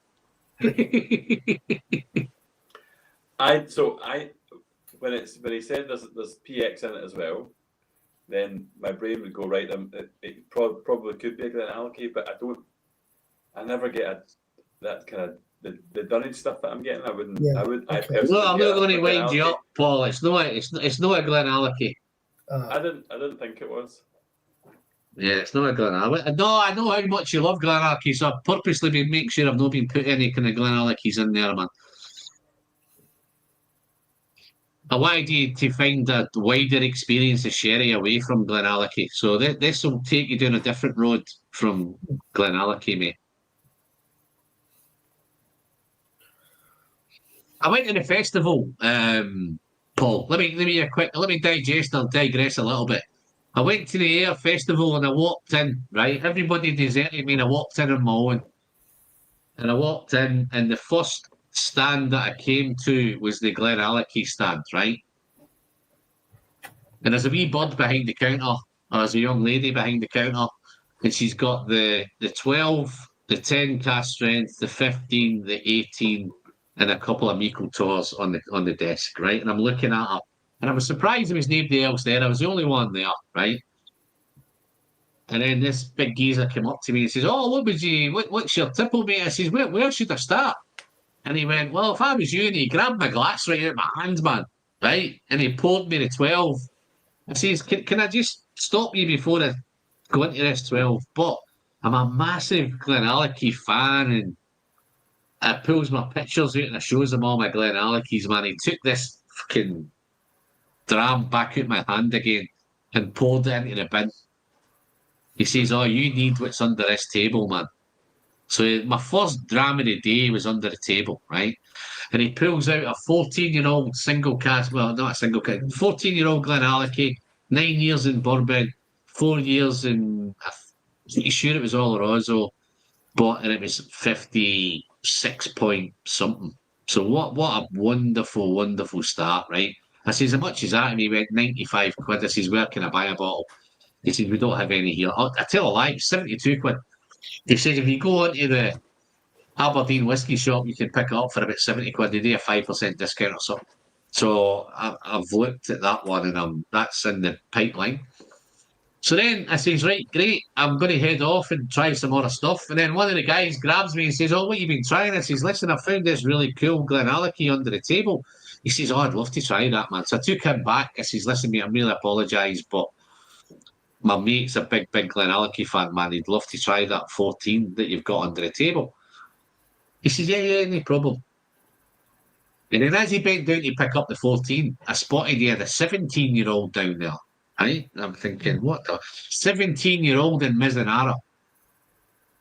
I says, oh, listen, mate, while you're down there, man, pour me one of them 17-year-old Mizunaras, man. And he had the turbo as well under the table. So he had a few bits and bobs under there. So I've had a great start with Glenallachie as soon as I've walked into the whiskey firm. Where do you go after that? 17-year-old Mizunara, 59 point whatever, and 14-year-old Glenallachie and special fucking casks and all that. And I'm thinking, great. And then I'm wandering around chatting up. But that was a great, great start to the festival, man. And I thought it's going to be downhill after that. But really, there's some real spectacular whiskies at that festival, man. I think my drama of the day was a Cadenhead's Glenord, 19-year-old Glenord. Funnily enough, I actually bought that before I went into the festival. I walked into the whiskey shop and the guy went, oh, I usually see you on the telly, man. I have to turn my volume down when you come on and all that nonsense, right? I says, what do you recommend? He says, I know you love sherry, man. There's only one dram in here I'd recommend you. It's way, I couldn't even see it. It was way up top, man. He says, a 19-year-old Cadenheads. So I says, fuck it, I'll take your word for it. Bought it. And then that turned out, funnily enough, at the festival, somebody said, I've just been to Cadenheads, man. I've got this great Glenord on there. I went, oh, let me go and try it. Awesome. They had a Glenallachie 12 Cadenheads as well, Paul. I'll give you a top tip as well, mate. Search out there's a Cadenheads 12-year-old Glenallachie kicking around in a minute. That is phenomenal, mate. Yeah. It's as black as Coca-Cola. If you're into the Glenallachie, search out that Cadenheads one. I think Woodwinters have got it. Woodwinters have definitely got it because I almost bought it, man. Here we go. Okay, well, Grain and Malt's popped in. How are you doing, big fella? Yeah, I've seen your pictures of Billy Walker. The 17 Glera was his favourite thing he bottled so far. Wow. Listen, I tried it and it was absolutely mind-blowing. The only downside for me was 260 quid a bottle, right? So when I weigh up that 14-year-old one that I tried, that was 70 quid. There's a massive, massive disparity, and they made out it was the Mizunara that was the issue, man. Made it super, super expensive. It's lovely, but some of those Glenalleckies are crazy expensive, especially when you get a bit of age. I have found some of the older single cask bottles can be had at auction for very fair prices these days. Oh, anything at auctions, I think. One of the things I was pointing at the intro at the beginning, Andrew, is that you can pick up anything, man. You can pick up a Springbank 30 auction now for under $1,000, which is unheard of. I think the Scotch whisky auctions had 5 of them in the last auction, and I think the most expensive one went for was $950. So they're retailing about $850 anyway. So you're not paying that much more. Can be a bit of fees and stuff on top. Then you're into maybe 1,100, 1,050, 1,100 quid. But yeah. Let me see here. Let me go. There's a new. That looks like a new name, mate. The Old Pirate Bourbon. How you doing, buddy?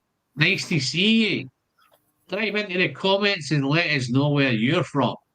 Apologies if you've been in before and I don't recognise you, but yeah. Not a Mizunara fan. Tastes like pine resin.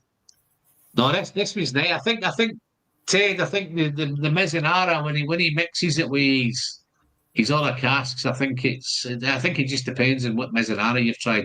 And the only thing I know is it's mega expensive, man. I know I've tried a couple of what other one did I try in Mizunara? Sure, I tried an Irish one in Mizunara at one point way back in the day, but it's super expensive. I think they're 250-year-old trees or something. Or they're mental old crazy trees, man. Are old wood, really old wood. Wow, Ted Brooks, man, what's going on, man? Am I having deja vu, or have you just gifted another 10? Wow, super duper, mate. Well done, Ted. Thank you very Cheers, much Ted. for your generosity, mate. I'm sure the guys that are receiving them are going to just give you a wee thanks in the chat. Wow.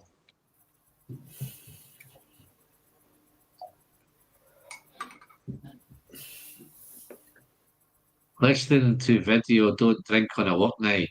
Can I just say, Robert, you're probably missing it, mate, because these guys are loving what they're drinking tonight, I think. Yes. Yeah, absolutely. Is this Sunday night, a work night? I purposely picked Sunday nights because I didn't want to do work nights, but obviously some people work on a Sunday. But no, great to have you in, Robert. I know you like your whiskies, man. You like your Springbanks and your Kilkerrans and your just about anything, mate. I know you're a wee bit promiscuous on your whiskey, so super stuff, mate. But no, thanks again, Ted. Big thanks there, mate. Very generous, pal. Banana is interesting, but too much aniseed and cinnamon. I think I might have missed something there with that, but super cool, man. Let me. So, what are we thinking with this one, guys? Any clues? It's really tough to guess when it's something that has this much sherry influence, because I'm not sure I'm picking up much distillate character. Yeah. In this. Have you tasted it yet? Oh yeah. But what are you thinking ABV then? Where's an ABV putting you at? I think this is probably, well, I mean, I was completely wrong the last time I said this. I think it's probably in probably around 46 to 50. Okay. It's higher than that. I got high. I'm 52 again for me. Yep.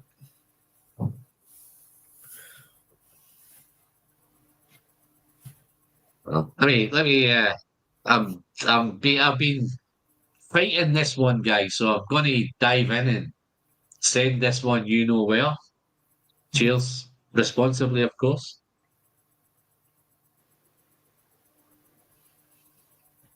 Mm.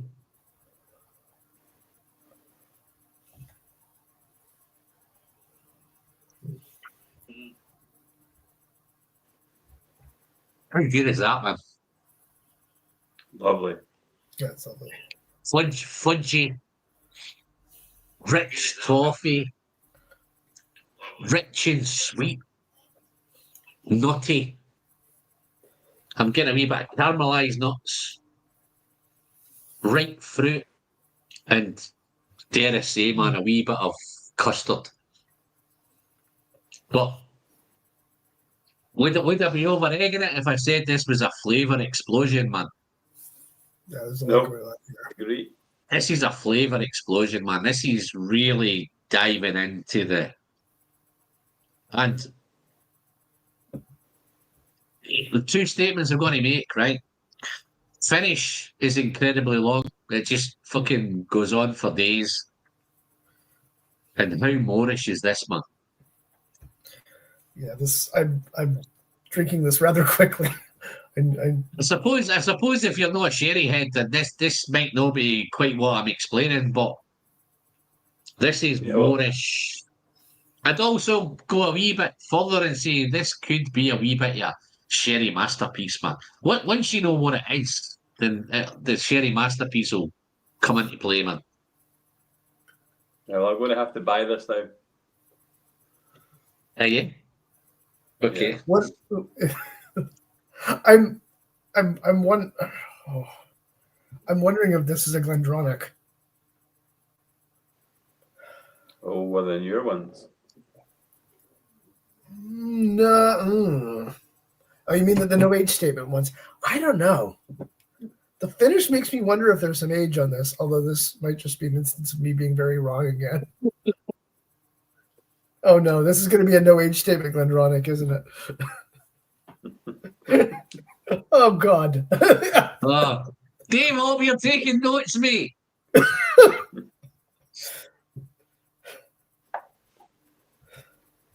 Oh, Ted, man, you're a legend yourself. Ted, man, you're a legend, mate. Thank you very much for your support on Patreon, Ted. I know you don't ask for too much, mate. I have tried to deliver a wee bit more Patreon content over the last couple of weeks. I'm going to try and continue that throughout the rest of the year. I'm going to try and do at least one video every week, every weekend on YouTube, and it's probably going to be on Patreon. It's probably going to be videos that are whiskies that I've had lying around for a while that are probably not your generic kind of YouTube videos. There may be samples. They may be. I've got a load of bourbon to go through as well, man. I might tackle a couple. I think I've got a couple of bourbon ones in the pipeline. A couple of iron roots. A couple of, I've had a load of stuff sent to me from across the pond, which I've never really got the chance to try them. I've actually had to put a stop on guys sending me samples because I've just got too much stuff being sent. And I really, really can't get to the stuff. And it's just sitting around. I'd rather other people got a chance to try it rather than me just hold it on a shelf. So I've got probably about 3 or 4 years of samples that I've just mounted up. If I say there's 500, there's more than that, man. And there's some really good stuff in there. So I'm really looking forward, and it gives me a chance to take a bit of time out and spend some time with them samples, really. That Chalton one was incredible. And if I hadn't, that was sitting on my shelf for about 18 months. And when I came to taste it, I'd have definitely have bought a bottle of that, but it's long gone now, to be fair. So I may have to look around auction and pick it up at auction.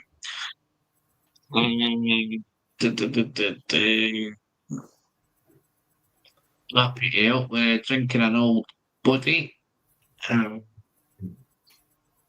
Brilliant, mate.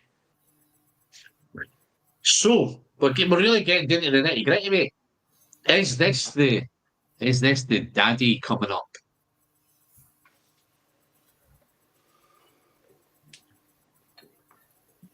I'm really chuffed tonight because I've finished every one of them. And you know what? I can't pour any more because I'm on camera, man. I don't want you to see what they are. But if I could pour them, I would pour some more. Super. So, we're very far anyway. How are we doing for time? We all right for time, guys, yeah? Yep. Yeah, good. Oh, Jesus. Hour and a half. What you got, mate? Is this the daddy? Could be. Oh, can I just make a statement? Can I make a statement?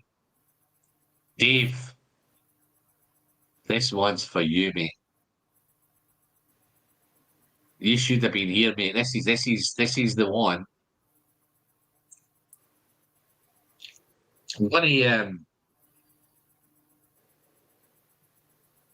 don't be fooled by the glass, Dave. It's not an Edredor. Well, that's what I thought. That's immediately what I thought.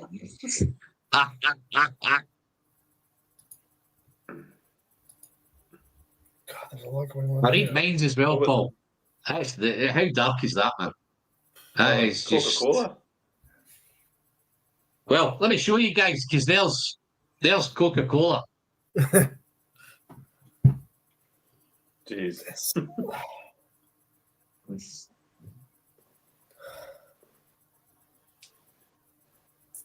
Yeah, it's chocolate syrup on the nose. Yeah.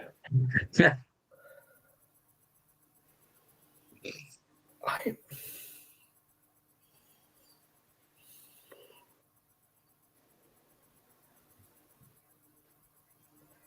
So I'm going to say That it's third one. definitely sherry. Oh yeah, it's definitely sherry, mate. Yeah, it's definitely sherry. That third one we had was more stewed plum. This is just sweet, heavy, thick. Are you sure this isn't just a dram of Paxorette? No, this is genuine, mate. This is not. I tell you, I'm gonna. I almost said it was full maturation. It's not. There's a finish on this. What one thing I would say about it, knowing the distillery, this is very, very. You know, sometimes when you get the finishing on a whiskey, the finish, it's all about the finish. This is very, very heavily. The cask is massive in this. It's a big, big, heavy cask influence on this one. It's not all about the sherry finishing. Okay. Masses of chocolate, big, big dark chocolate, though. But it's sweet, but at the same time, there's a lovely savoury thing going on with it. It's meaty, it's heavy, it's punchy, it's.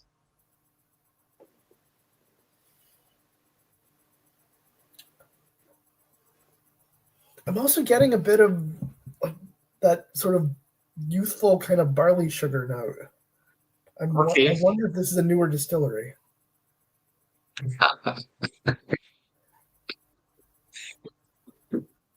You've taken note.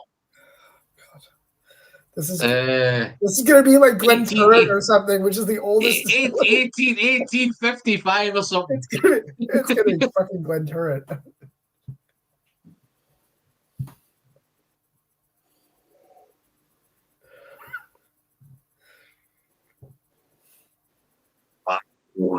Wicked. What's Doodle saying? Just keep Doodle a mention. That poor wee radiator there can't sleep properly at night after internal fear of raw plugs falling out any minute. No, Doodle, there's no raw plugs in the wall, mate. It's full on steel.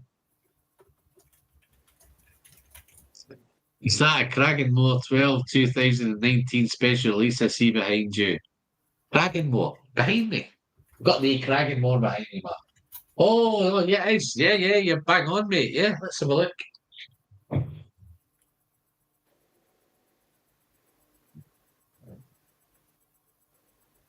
I'll let you two savour on that for a minute while I have a chat with the whiskey notes. I'll be fine to sense smell, that's what it was. Cragganmore 12, 2019 special release. 58.4 Cragganmore.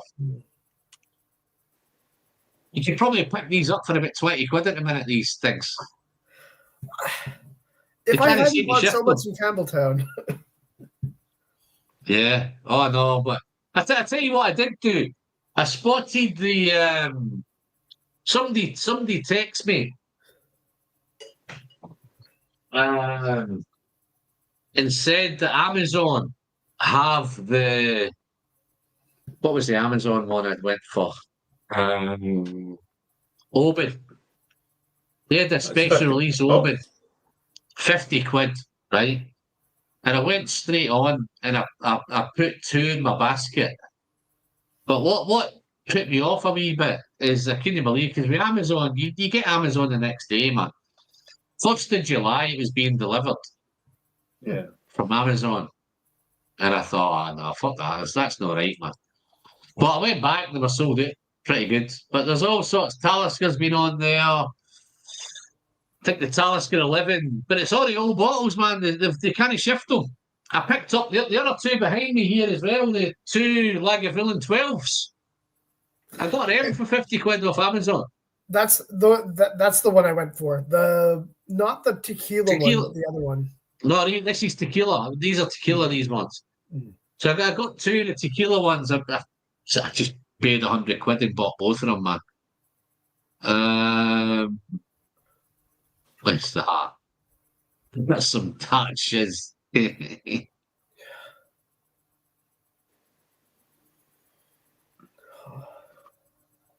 That was a bargain when it came out.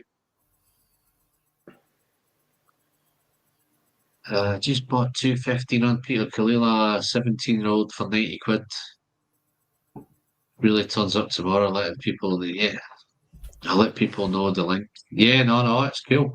No, if it would have said it was coming in the next few days, I'd have just let it go. But when it said a month away, I thought that doesn't sound right that Amazon's waiting a month to send you a bottle of thingy. The one that I keep hoping they discount is that 27-year-old Glen Kinchy from a few years ago. I absolutely love that. Yeah. But the price of it just... No, this is one of the things. I was on a chat last night, and one of the things that came up is is there too much whiskey being produced? Are we buying enough? How much can we buy? How many shelves do we have? I've got to the stage now. This whole room is shit. That side is also shelved like this, and there's no space. It's full. I've moved a load of stuff upstairs. I've got to the stage where I'm just buying too much, and it's sitting around. A lot of it's sitting around. I know I get through quite a bit, but a lot of it is sitting around doing nothing, and we're just buying the stuff.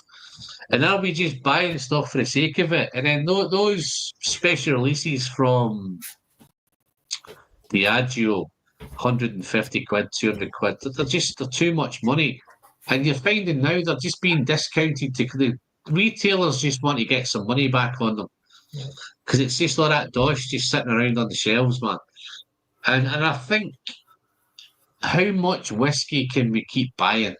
You know, and you've got all these new distilleries coming on board who are going to be releasing stuff now. I even looked at Ardnahoe and I thought I'll pick up the first couple of bottles of Ardnahoe, and then before I know it, there's another one, there's another one, there's another one. And it's, do you keep buying them all? So, yeah, no, I'd be interested to see in the chat how your buying habits have changed. Have your habits changed in 2025 from previous years? I'm terrified to go into an auction site because I know I'm going to get the best bargains I've ever had on auction. I was buying fortunes on auction when they were sky high. I'd be like a kid in a sweet shop now when I looked at some of these prices and I'm thinking, Jesus Christ, where am I going to put it? You know, but it's a tough life, isn't it? Buying all this whiskey, man. I mean, the thing with the auctions these days is there are a few bottles that I have that I'm still chasing, that if I see them, I'll go after them, but I just can't browse because it's... Oh, no, it's failed. And I tell you, Andrew, I hinted at it earlier, my inbox is just fucking... I'm scared to check my emails because Father's Day this, Father's Day that, clearance this, clearance that. There's best time to buy whiskey. Every single email is somebody punting whiskey, man. If it's not a cask guy trying to sell me a cask, it's whatever. Okay, maybe one of the darkest whiskies I've seen, if not an Edredure and not a Glenallachie, then to guess indie bottler. I don't know if Thompson Brothers do stuff that dark. Atom have released some dark stuff. Now this is definitely from the dark side, guys. This is from the good dark side. Hey, you want to buy one of these as well, Paul, don't you? Yes. Yeah, I'm getting chocolate dipped strawberry on the nose now. Oh, they get a million things, man. It'll just change and change and change. Roasted nuts. I definitely get sticky toffee pudding again in this one. But that's sweet. It's like a sticky toffee pudding with a kind of plum sauce or something drizzled over it. It's just incredible, man. Roasted nuts, roasted almonds.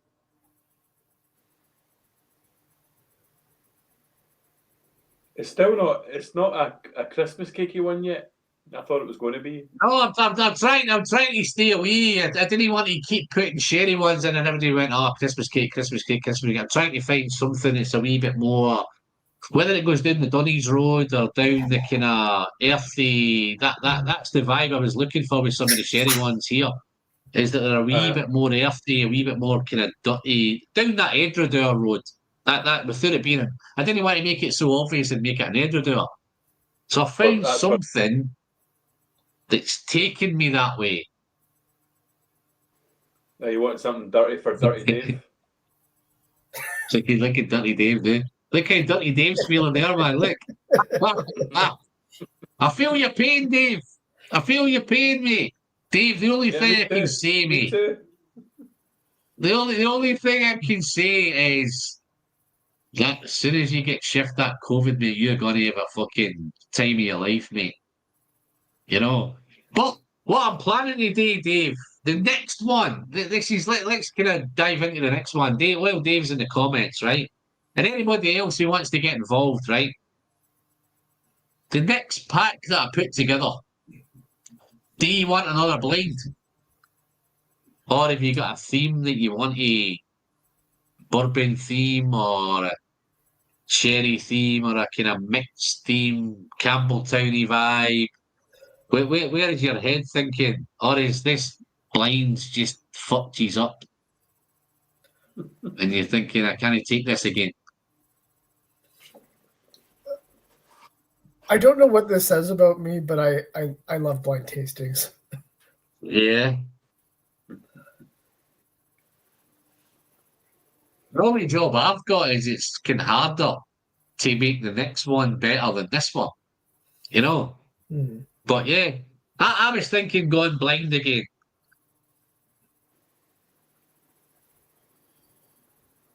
Yeah, I don't mind fumbling about in the dark, so yeah, I quite like the blind No, stuff. but I think there's more fun when you don't know what it is, you know. And I think when you know what it is, I could label them up and tell you what they are, and you just have different preconceptions of them.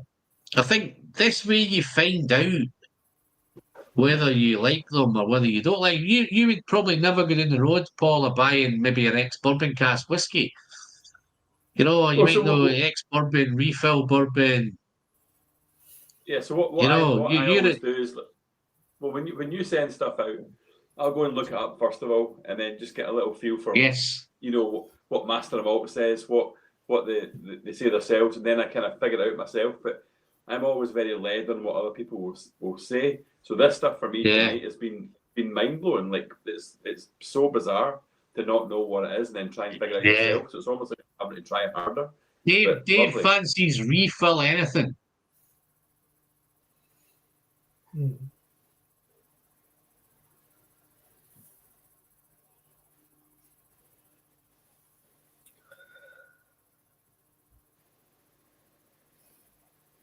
It's so syrupy. Yeah. Fudgy. I definitely got a big fudgy vibe, man. Rich, thick, fucking real sticky toffee, man.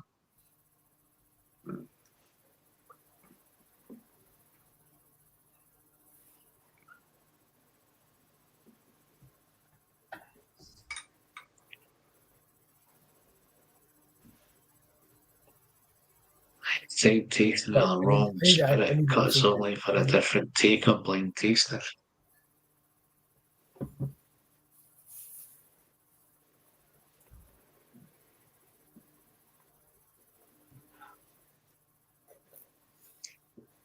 I love seeing your faces, man.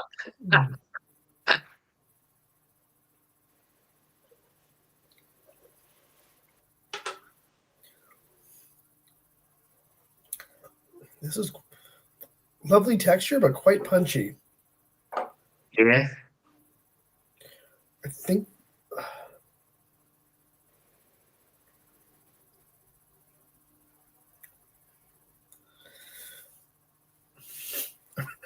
I'm kind of afraid to say what I think. So I suspect it's going to be very wrong.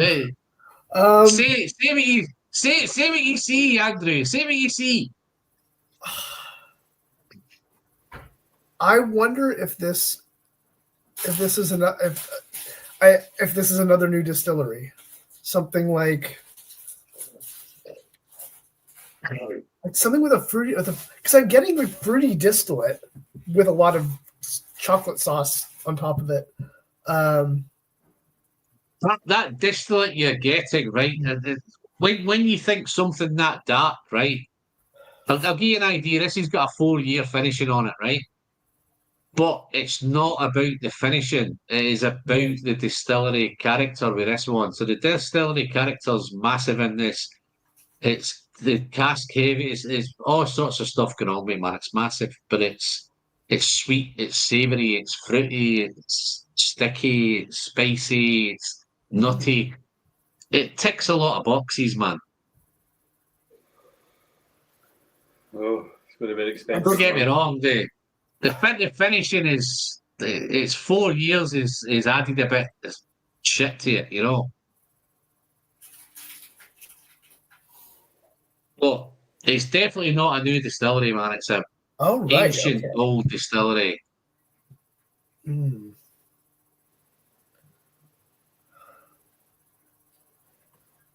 What are you thinking ABV in this one? Well, we both thought it was low initially, but I'm not so sure anymore. I'm definitely not sure about that anymore. Is it maybe 52?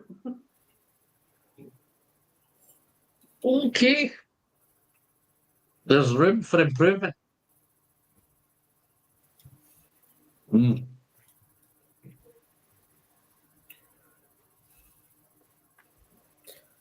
Hmm. Wow, it's dry and don't it just suck the saliva out of your mouth and then it becomes really mouth-watering and juicy and sticky and punchy. Dave, this is going to give your Edredor a run for its money, mate. Yeah. I'm just trying to think of who does a spirit with this sort of character, but will also use a shirt. Of course, it could be an IB, which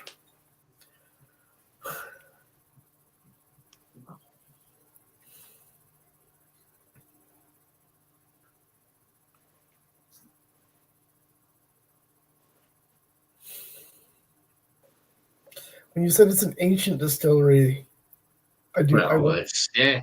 It's not a new distillery, man. Yeah.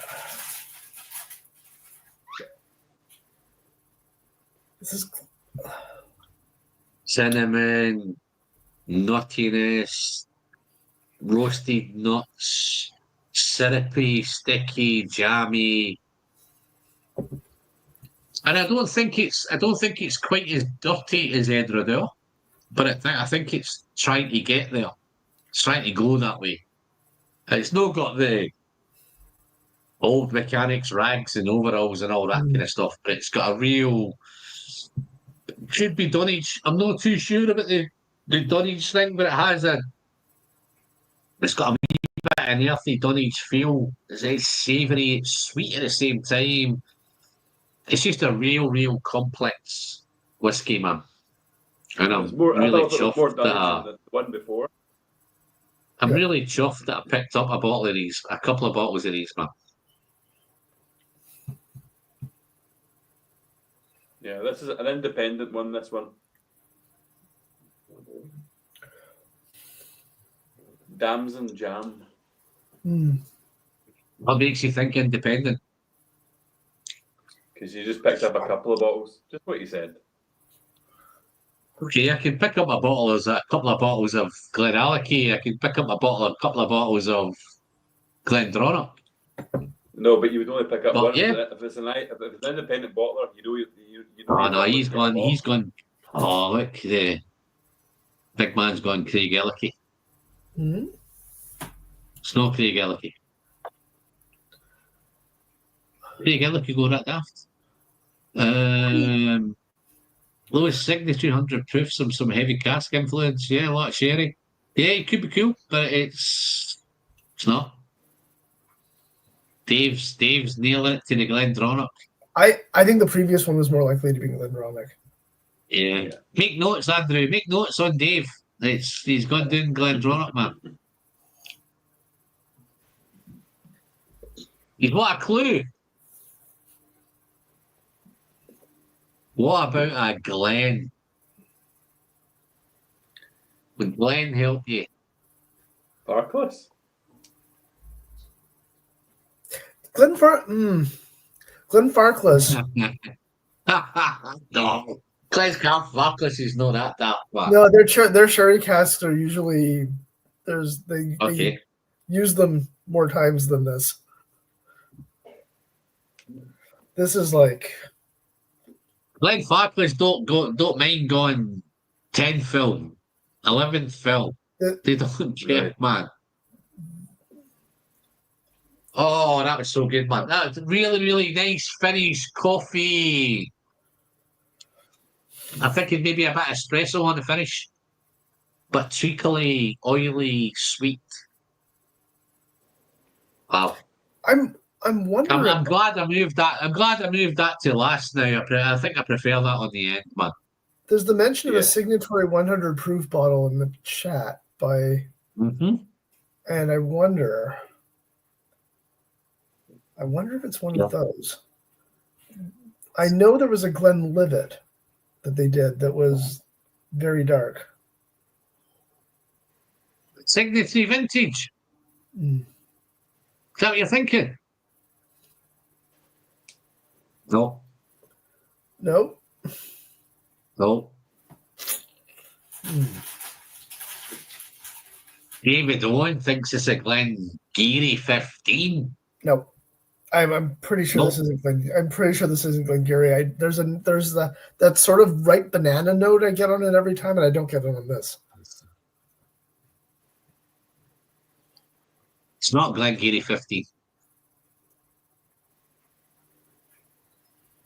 Oh, you look at your influence in here, man. You're an influence now, Andrew.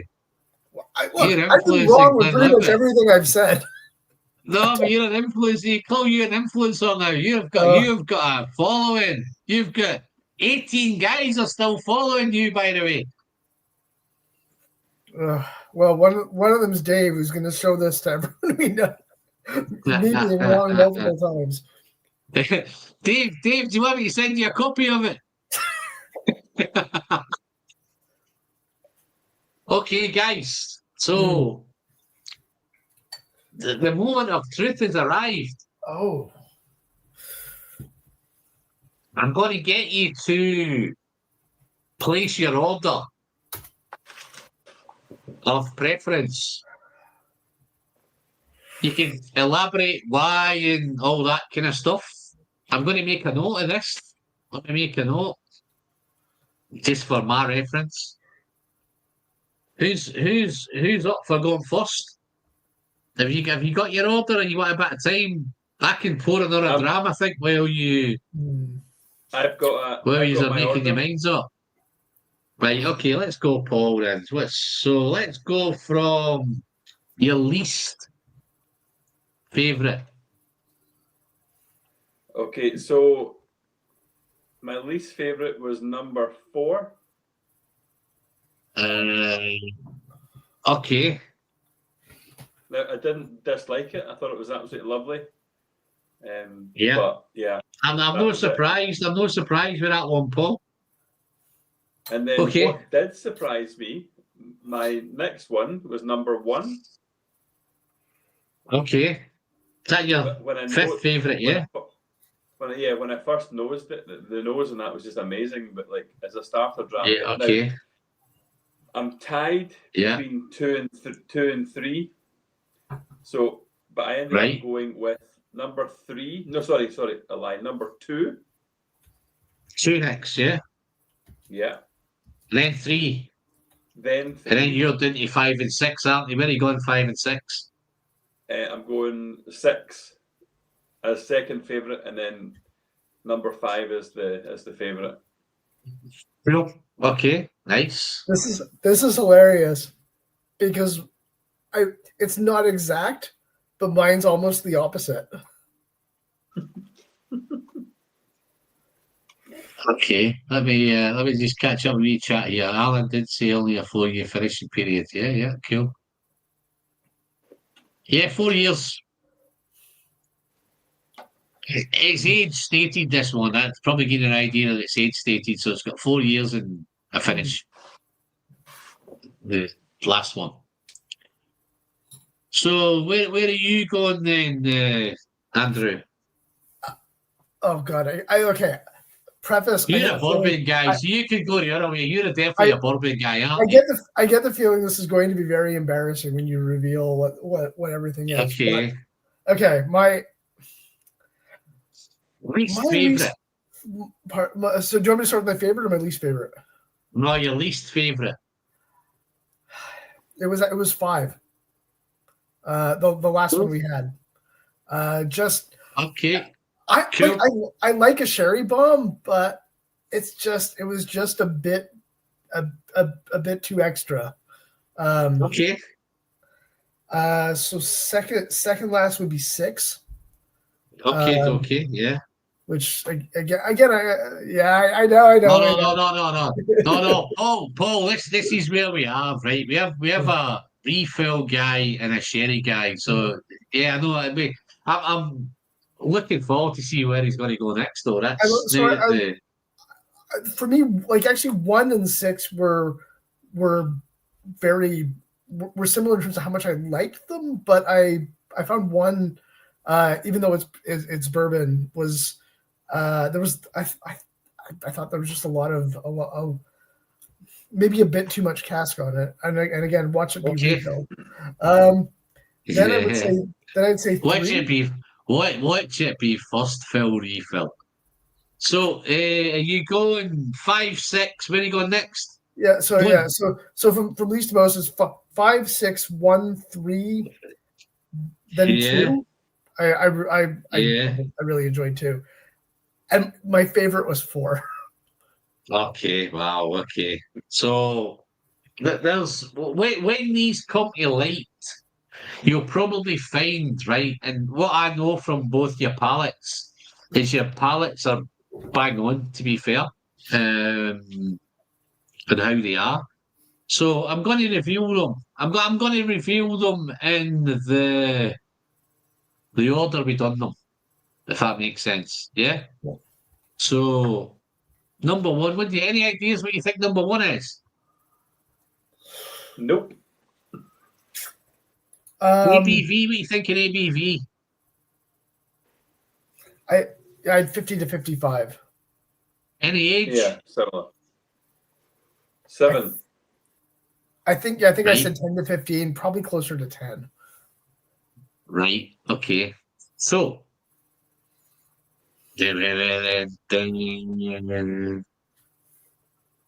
oh wow. Okay. So this is the Aaron quarter cask. 56.2. Let me do that. Make it here. 56.2% ABV. Natural colour, non-chill filtered. I think Paul's probably nearer the back with this. I think this is kind of 8 to 9 years old. I think this one. First fill bourbon cask. 56.2. Very nice. 55 quid a bottle, man. Yeah, the only thing that disappoints me with these bottles, man, is there's no glug. I love the glug when you start pouring them, man. There's no glug with these. The quarter cask that's where it's probably giving you the smaller casks. You get the more kind of wood relation to it because it's smaller casks and it's more interactive with the wood. I think that's where we're going with that. A note that I had that I got the first time I tried it that I didn't say because it wasn't as much tonight was almost resinous, which I think probably makes some sense. Yeah. So let me tell you what the bottle's saying. The bottle's saying aromatic, intensely fruity with tropical fruits, coconut, warming spiced vanilla, and a gourmet. What's a gourmet apple? Got a gourmet apple. That's the kind of notes for that. This is one of my favourite. Aaron's one of my favourite distilleries, guys. I love Aaron. It's good stuff. I think Aaron's kind of gone off the boil a wee bit. I think everybody's gone down the lag road. They're all going down the Loch Ranza's got a wee bit of kind of. I think they've got a free rein at the minute. Loch Ranza can pretty much do what they want, and they're under no pressure because all the focus is on lag. But I think that's great. I think the sherry cask is equally as good, man. If you're a bourbon guy, then that's your bottle. And if you're a sherry guy, then the sherry cask version is your. This is 255 point something for the sherry and 56 point something for the bourbon. My favourite Aaron that to date is my favourite Aaron I've ever tried is the Aaron 12 Master of Distilling James McTaggart bottle, and that was finished in Palo Cortado. Absolutely, I've got a fucking shitload of that over there. Great. Went to the James Bond theme, the man with the golden glass and all that stuff. You know, yeah. Pretty cool. But no, that's the first one is the Aaron one. Okay. Next one's coming up was your second favourite, Andrew. Yep.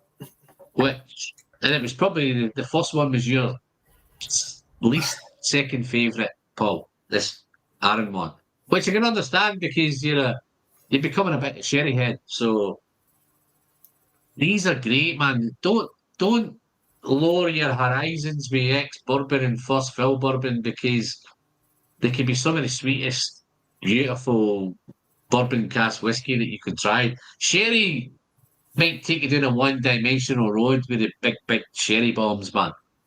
This opens up all new doors along the road. But this second one, I'm going to blow your mind with this second one, right? ABV, you said 46, yeah? Well, yeah. We know it's cask. I know I'm wrong. This is blended. Really? This is a blend, right? Turntable. 26% first fill Oloroso. Right? Really? 21% Dal Muno. First fill bourbon. 18% Mannock Moor. First fill bourbon. What was the distillery on the first one? 22% Girvan. First fill bourbon. Right? Here's the twist. 13% Girvan. Ex-Marsala barrels. No. ABV. Highest of the night. 59.1% ABV. Oh my lord. You guys thought it was 46% ABV, man, right? This blew my mind, this whiskey, when I came to review it. I actually drunk all the samples that was sent to me before I got to fucking review it. So I went and bought it. This is Turntable. Right. Huh. This is the Turntable.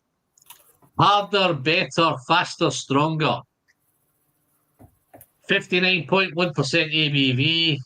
Should be bringing chocolate, almond tart, juicy peaches, green apple, vanilla, dried apricot. So that's the kind of notes that they're saying on there.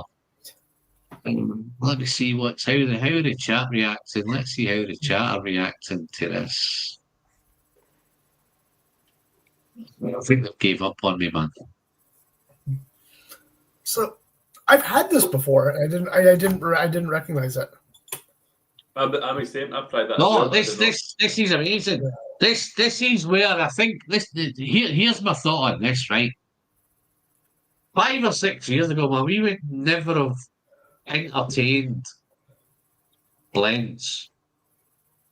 right? But the blends now are incredible blends. Some of the guys now who have got experience in whiskey, the guys at Turntable, big shout to the Stevenson brothers, Alistair and Graham, I think they are.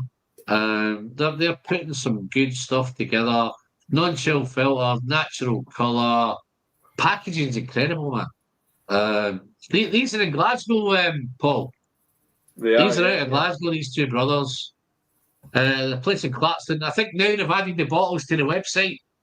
The thing that I spotted over the weekend is that when I originally did their first core range. And the first core range was the Bittersweet Symphony, Paradise Funk, Smoking Riff, and something else. But I bought one in Ayr on last Saturday night. I think it was a Paradise Funk I bought, and it was a different Paradise Funk. So they're keeping the same name, but they're changing the blend makeup. So I actually thought they were going to... Paradise Funk was a one-off thing, and then they were going to bring up a new song title. They all these song titles. Harder, faster, better, stronger. I think that was the Daft Punk, if I don't remember right. I think the last one I got was All I Want. I think they did a Blondie one. I know. I think they've done a few fantastic titles. But this was great. I couldn't believe that this was 59.1% ABV. Very absolute danger. Honestly, if you can get a bottle of that, I think it came in about 70 quid, I think. Which is kind of phenomenal stuff. The only downside I'd have with it is, look at, you can tell I'm enjoying it, man. The corks are no great. It needs something doing with the corks, man. I might have to swap that cork over, I think. Or I might just finish that bottle rather than change the cork. So it's one of the two things that going to happen.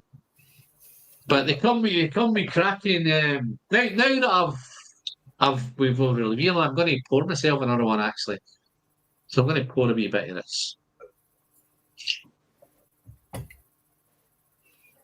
Looks like a big dram, guys, but it's not. It's just one of them tiny little Capita glasses.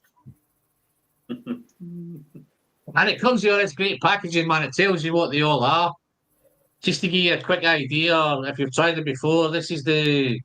I'm wasting my time telling them because I've now changed the mixes, so I'm not going to bother telling you what they are.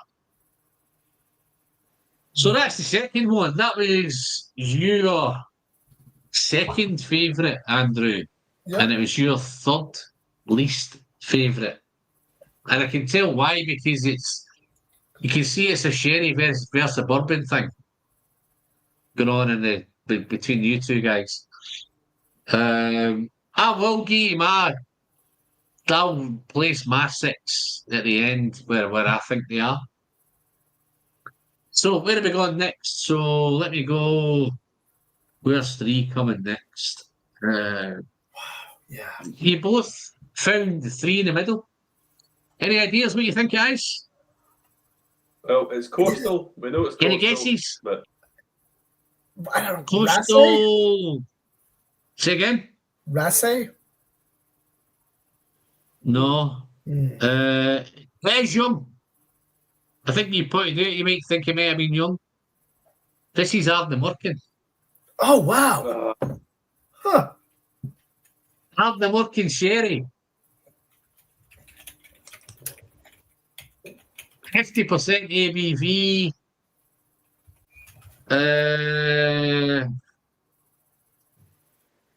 Matured in Oloroso and PX casks. I think they use 50-50 peated and unpeated, if I'm not mistaken, with this.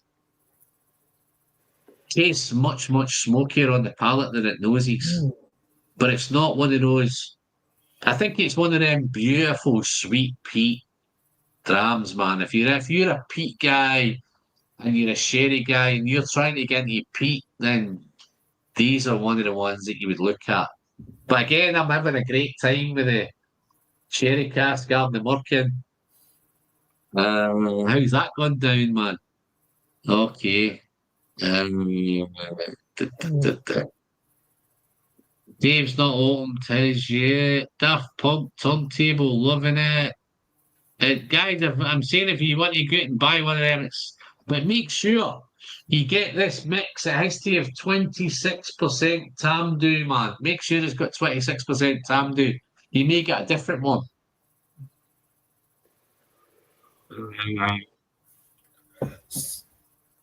The Great White Dram, that again looks like a new name. I've been looking at the turntable.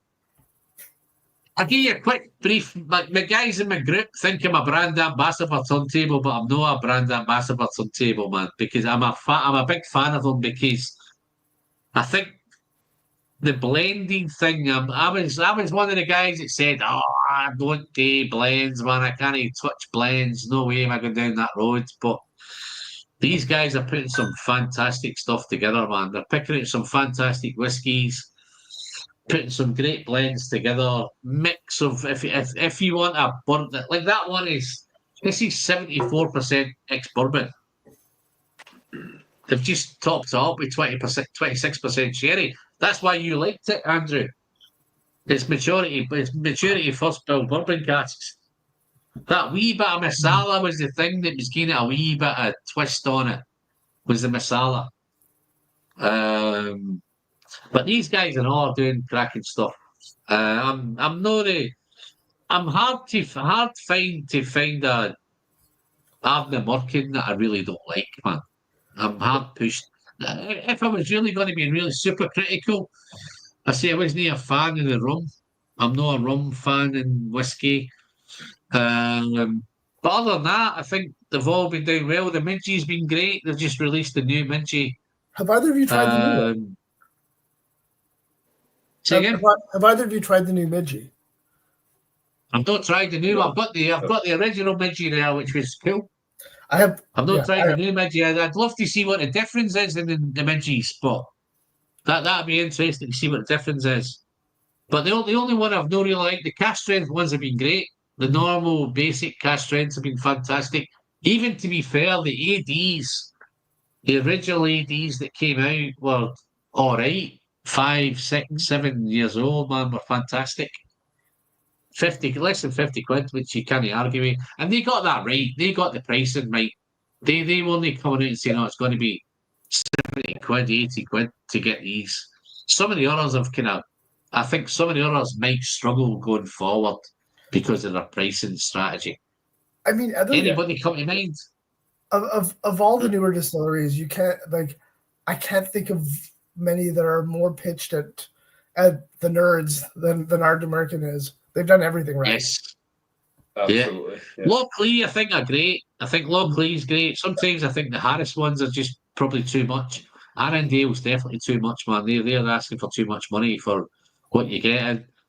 And I think if they're sensible, then they're great. I think Turntable are pretty sensible. You think it's a blended whiskey, but it's 50, 60, 70 quid. But when you look at what's in it, then you see the difference.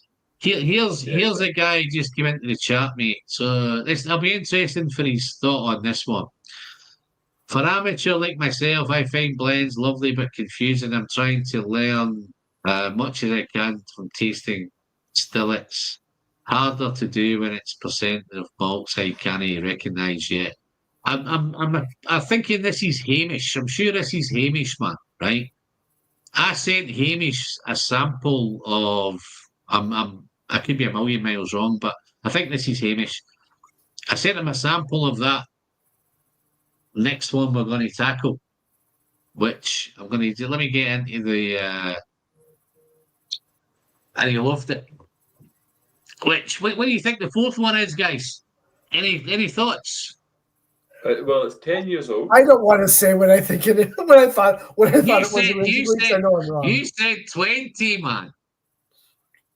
You said 20 years old, man. I know. It's so.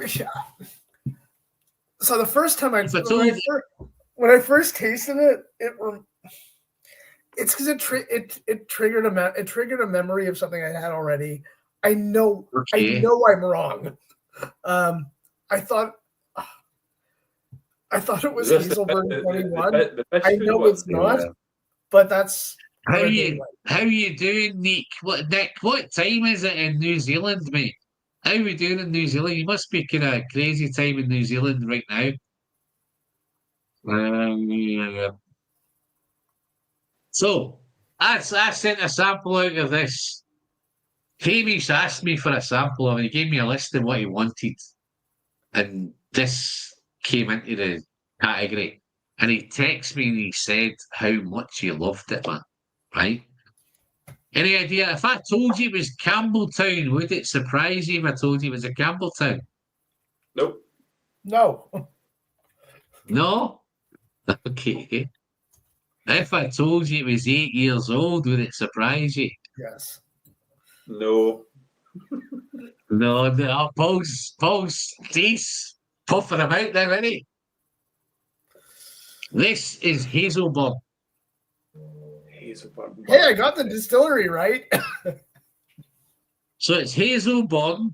It's Open Day 2024. Bourbon and Oloroso.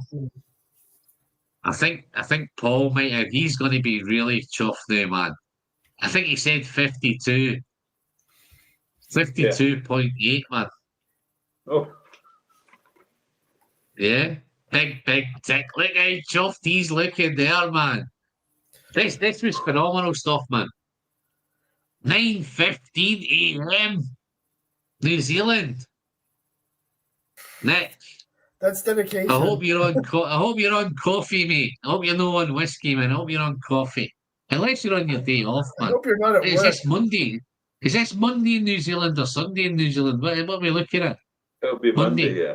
Maybe Monday. Monday morning, isn't it? Yeah, Monday morning, man. Wow. Wowee, man. Super. 2024 Autumn Day bottle is a cracker. Now they all know what it is now. Yeah, look at Dave. Get up, you. Put the rest of that bottle in the post right now, man. Ted Brooks, man. Ted, I'd love to send you, man, but it's cost me a fortune to send stuff abroad, man. I sent my last sample I sent out, it cost me £100 in postage to the States. £100 in postage, man. Great White Drams, always in Toronto. He's got a nice time, and that's that's just finishing work time in Toronto, isn't it? That's getting on at time, isn't it? That work Monday morning, man. Fucking hell. 22:17 in Essex. You should be in your bed, young man. I'll give you my FedEx account. Ted, I'd love to send you this, mate. Honestly, this is... If I can find a way, then yeah, this is no problem, mate. Have a couple of spells. Here we go. David's got 23:19. No, you're an hour ahead in Germany. David, thank you very much, man, for sticking around, buddy. How are you doing on the guessing? Are you getting anywhere close? Are you... Really, we get to the next two, man. Andrew doesn't really care what the next two are, do you, Andrew? You're not bothered what these are. I mean, but the guy I'm next to curious you is about 5. gagging. The next to you is gagging to find out what they are. Because he's thinking I'm going to rush out and buy these two, right? Here's the deal. You can't buy them anymore. Okay. If I told you this one was blended, would you believe it if it was blended? I mean, Blended malt. Is this 6 or 5? This is 5. 5, okay. Oh, no. I tell you, this is 6. 6 is blended. Right. No, your old distillery's coming up next month.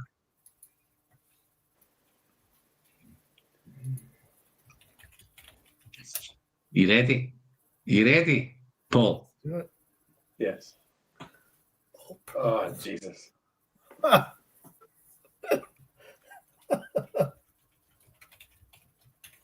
This is deployment. Deployment 7. Oh, is this the Sherry Bomb? This is a special. This is an exclusive from Old Perth for the Sherry Bomb Whiskey Appreciation Society. Yep. This is what this is. This is. Did somebody say there's no Pedro Jimenez in this? Pedro Jimenez, Oloroso, and Paulo Quintado in this bad boy. This is my second bottle I've opened of this. It's that good, man. I managed to pick. Can I please tell you, Paul? I don't want to rub it in, man, but I picked up 3 of these at auction for 50 quid. Oh. Each. Not 3 for 50, it's 50 quid each. Yeah. You just bought the Deployment 9. Let me hold on, let me have a look. Is that him going to look for one he's going to send to me? Have you had the Sherry Bomb Appreciation Society did a Glenallachie single cask a few releases before. If you ever see that on auction, get it because it's amazing. Yeah. What are you asking me? Yeah, I've got another one. But no, can you believe they all came up? And I tell you how I ended up with 3, right? I bid on all of them, hoping that I'd get one of them. And I got all of them. You know? You've just bought the 9, haven't you? I got the. You just bought the Deployment 9. One. Deployment 9, isn't it? Yeah, you've just. I spotted it. I didn't realise that when I sent these out earlier, I sent these out last month, didn't I? I knew it, and then you came on and fucking on the group and went, "Oh, I've just bought a fucking Deployment 9 frequent flyers," and I thought, "Oh, this is going to be interesting, man." When I see a Deployment 7, because I'd already sent them off to you, so it'd be really, really interesting, man. But yeah, no, they're incredible, man. They're around. Check the auctions. You'll find them on auction, man. Yeah, no, that was lovely. So that was that your favourite? That was my second. No, was it? Your second, your second favourite. Oh, yeah. You're right. Sorry. Yes, you're right. Sorry. Number. So this is your second favourite. This is Andrew's second worst. You want to elaborate on that one? You want to have a conversation with Paul? So I had a phase when I got into whiskey where it was peated whiskey. Oh, fuck you, Dave. Yeah, it was peated that got me into whiskey first, and then Sherry Bombs. Look, you see the comment. The comment. Yeah, I did. I was searching for a choice emoji to respond to that with, and they don't seem to have that particular one in this. But yeah. Yeah. I think it's just the sherry thing. I like a sherry bomb occasionally, but listen. We have just gave you 2 fucking sherry bombs, man, and you put them last and second last. Don't come in here and say, "Oh, I occasionally like a sherry bomb, man." We've just gave you 2 fucking mind blowing.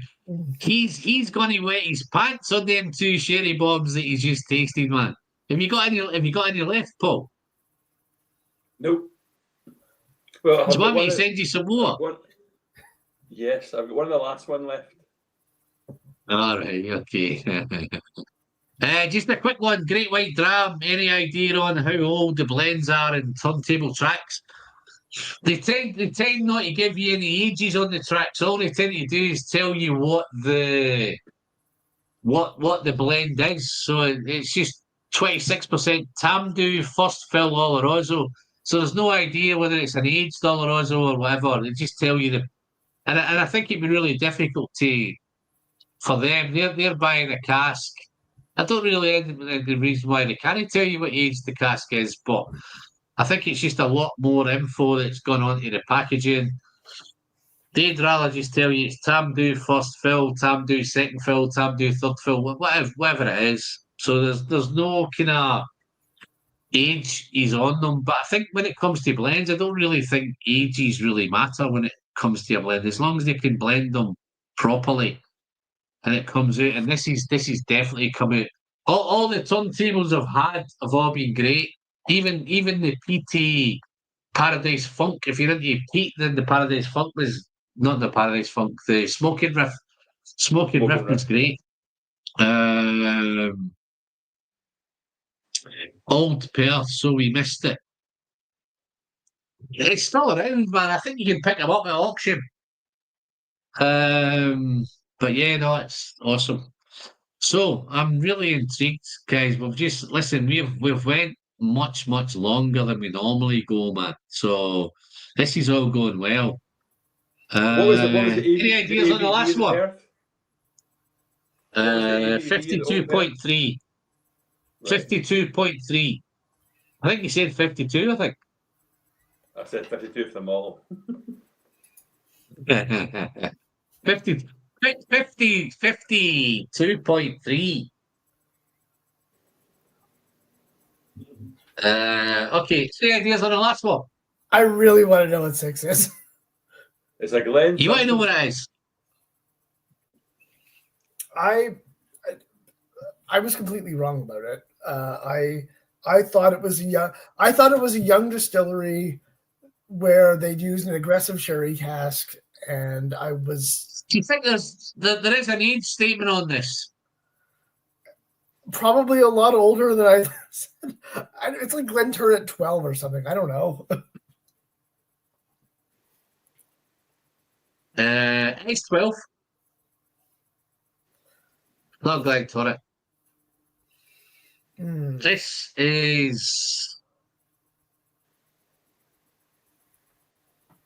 Cadenhead's. Right. Cadenhead's Club Bottle of 2024. Oh God. There's only 280 bottles of this, right? And it's a Glengarry. Was this the one where someone suggested it was a Glengarry? Somebody said Glengarry 15. But I'm sure you went, this is definitely not a Glengarry. I absolutely did. So, yeah, that is the Cadenhead's bottling. Luckily, if I do have a spare one of them up there as well, so I managed to. I couldn't believe when I bought this. I thought I could only buy one per person, and I just chucked in, sent me 2, and they sent me 2 of them, man. So I don't know if this club bottle, whether they have different. I don't think it's a single cask, but it says, is it a single cask at 288 bottles?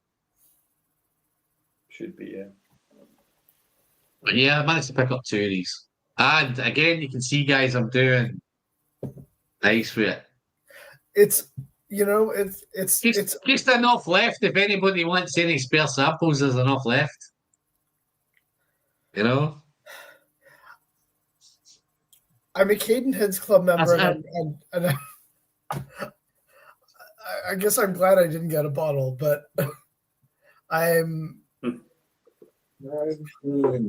it's crazy because now that I know what it is, I'm tasting like banana bread. You were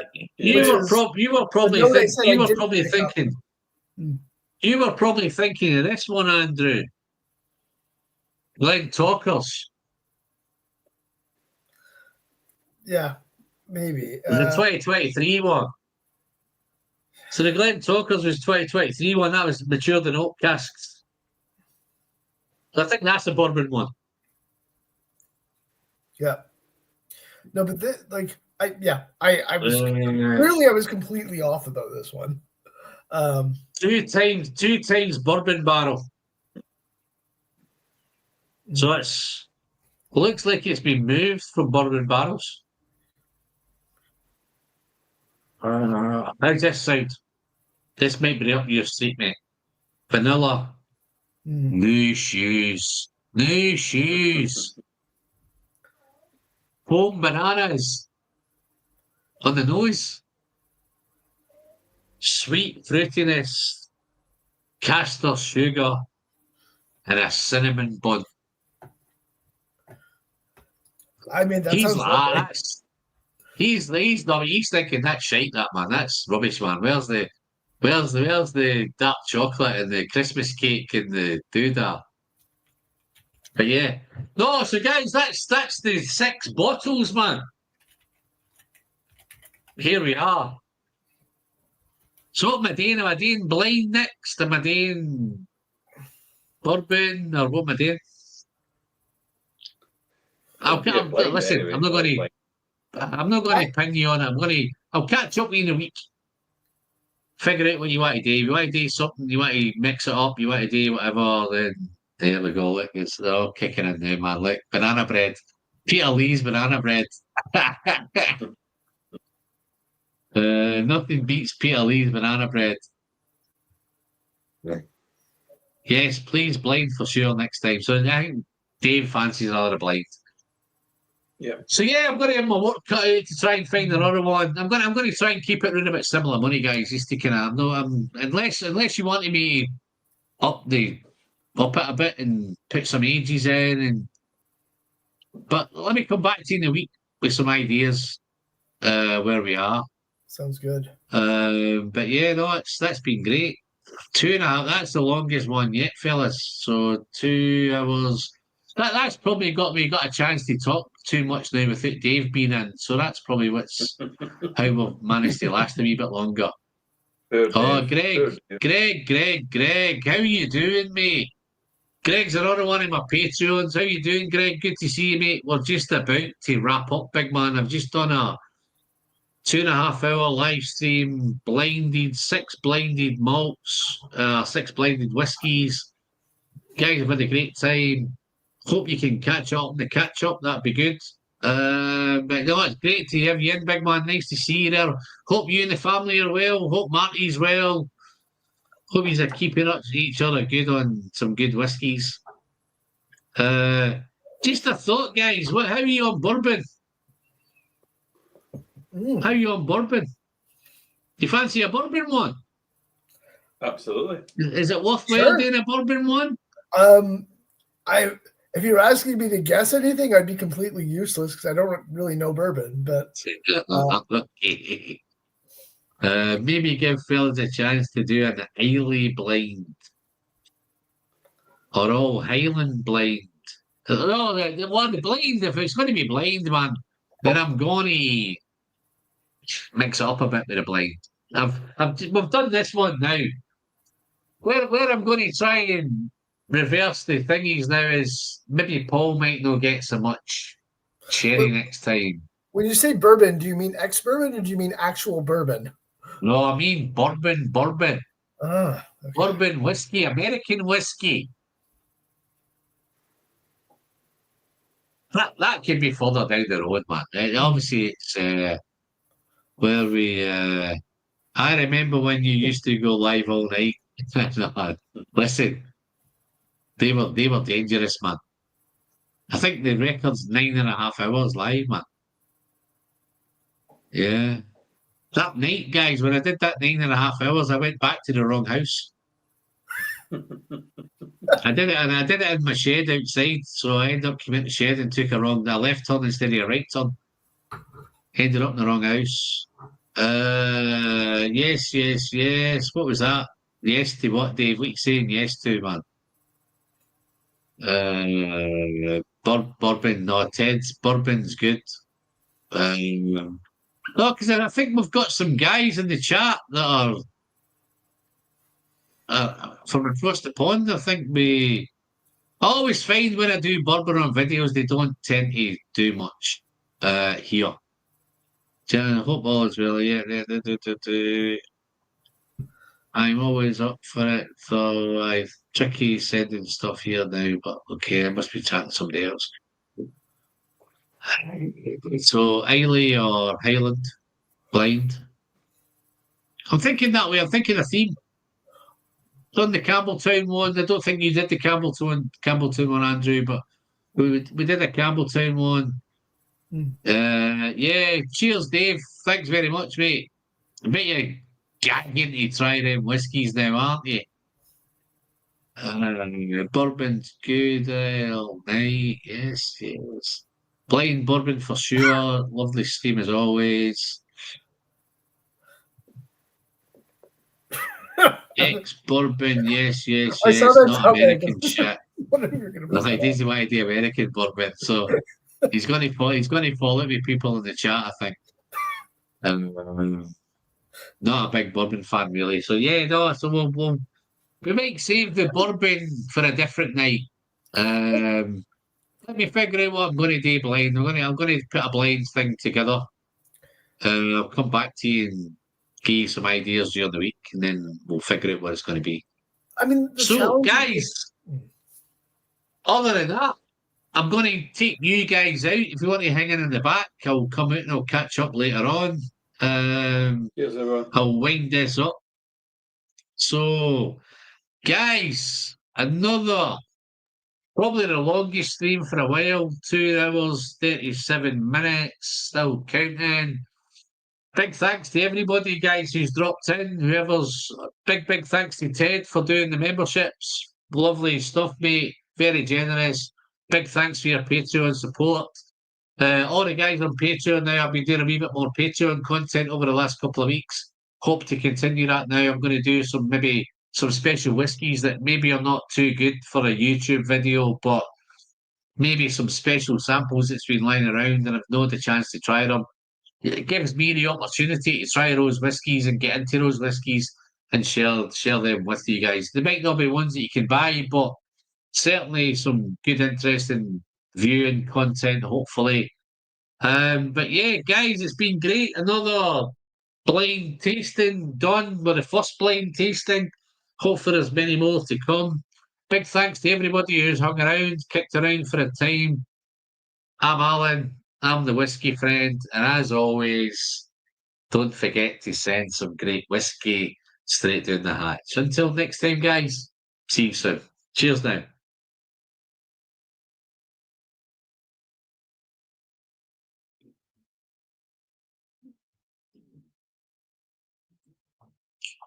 So nice, man. So nice.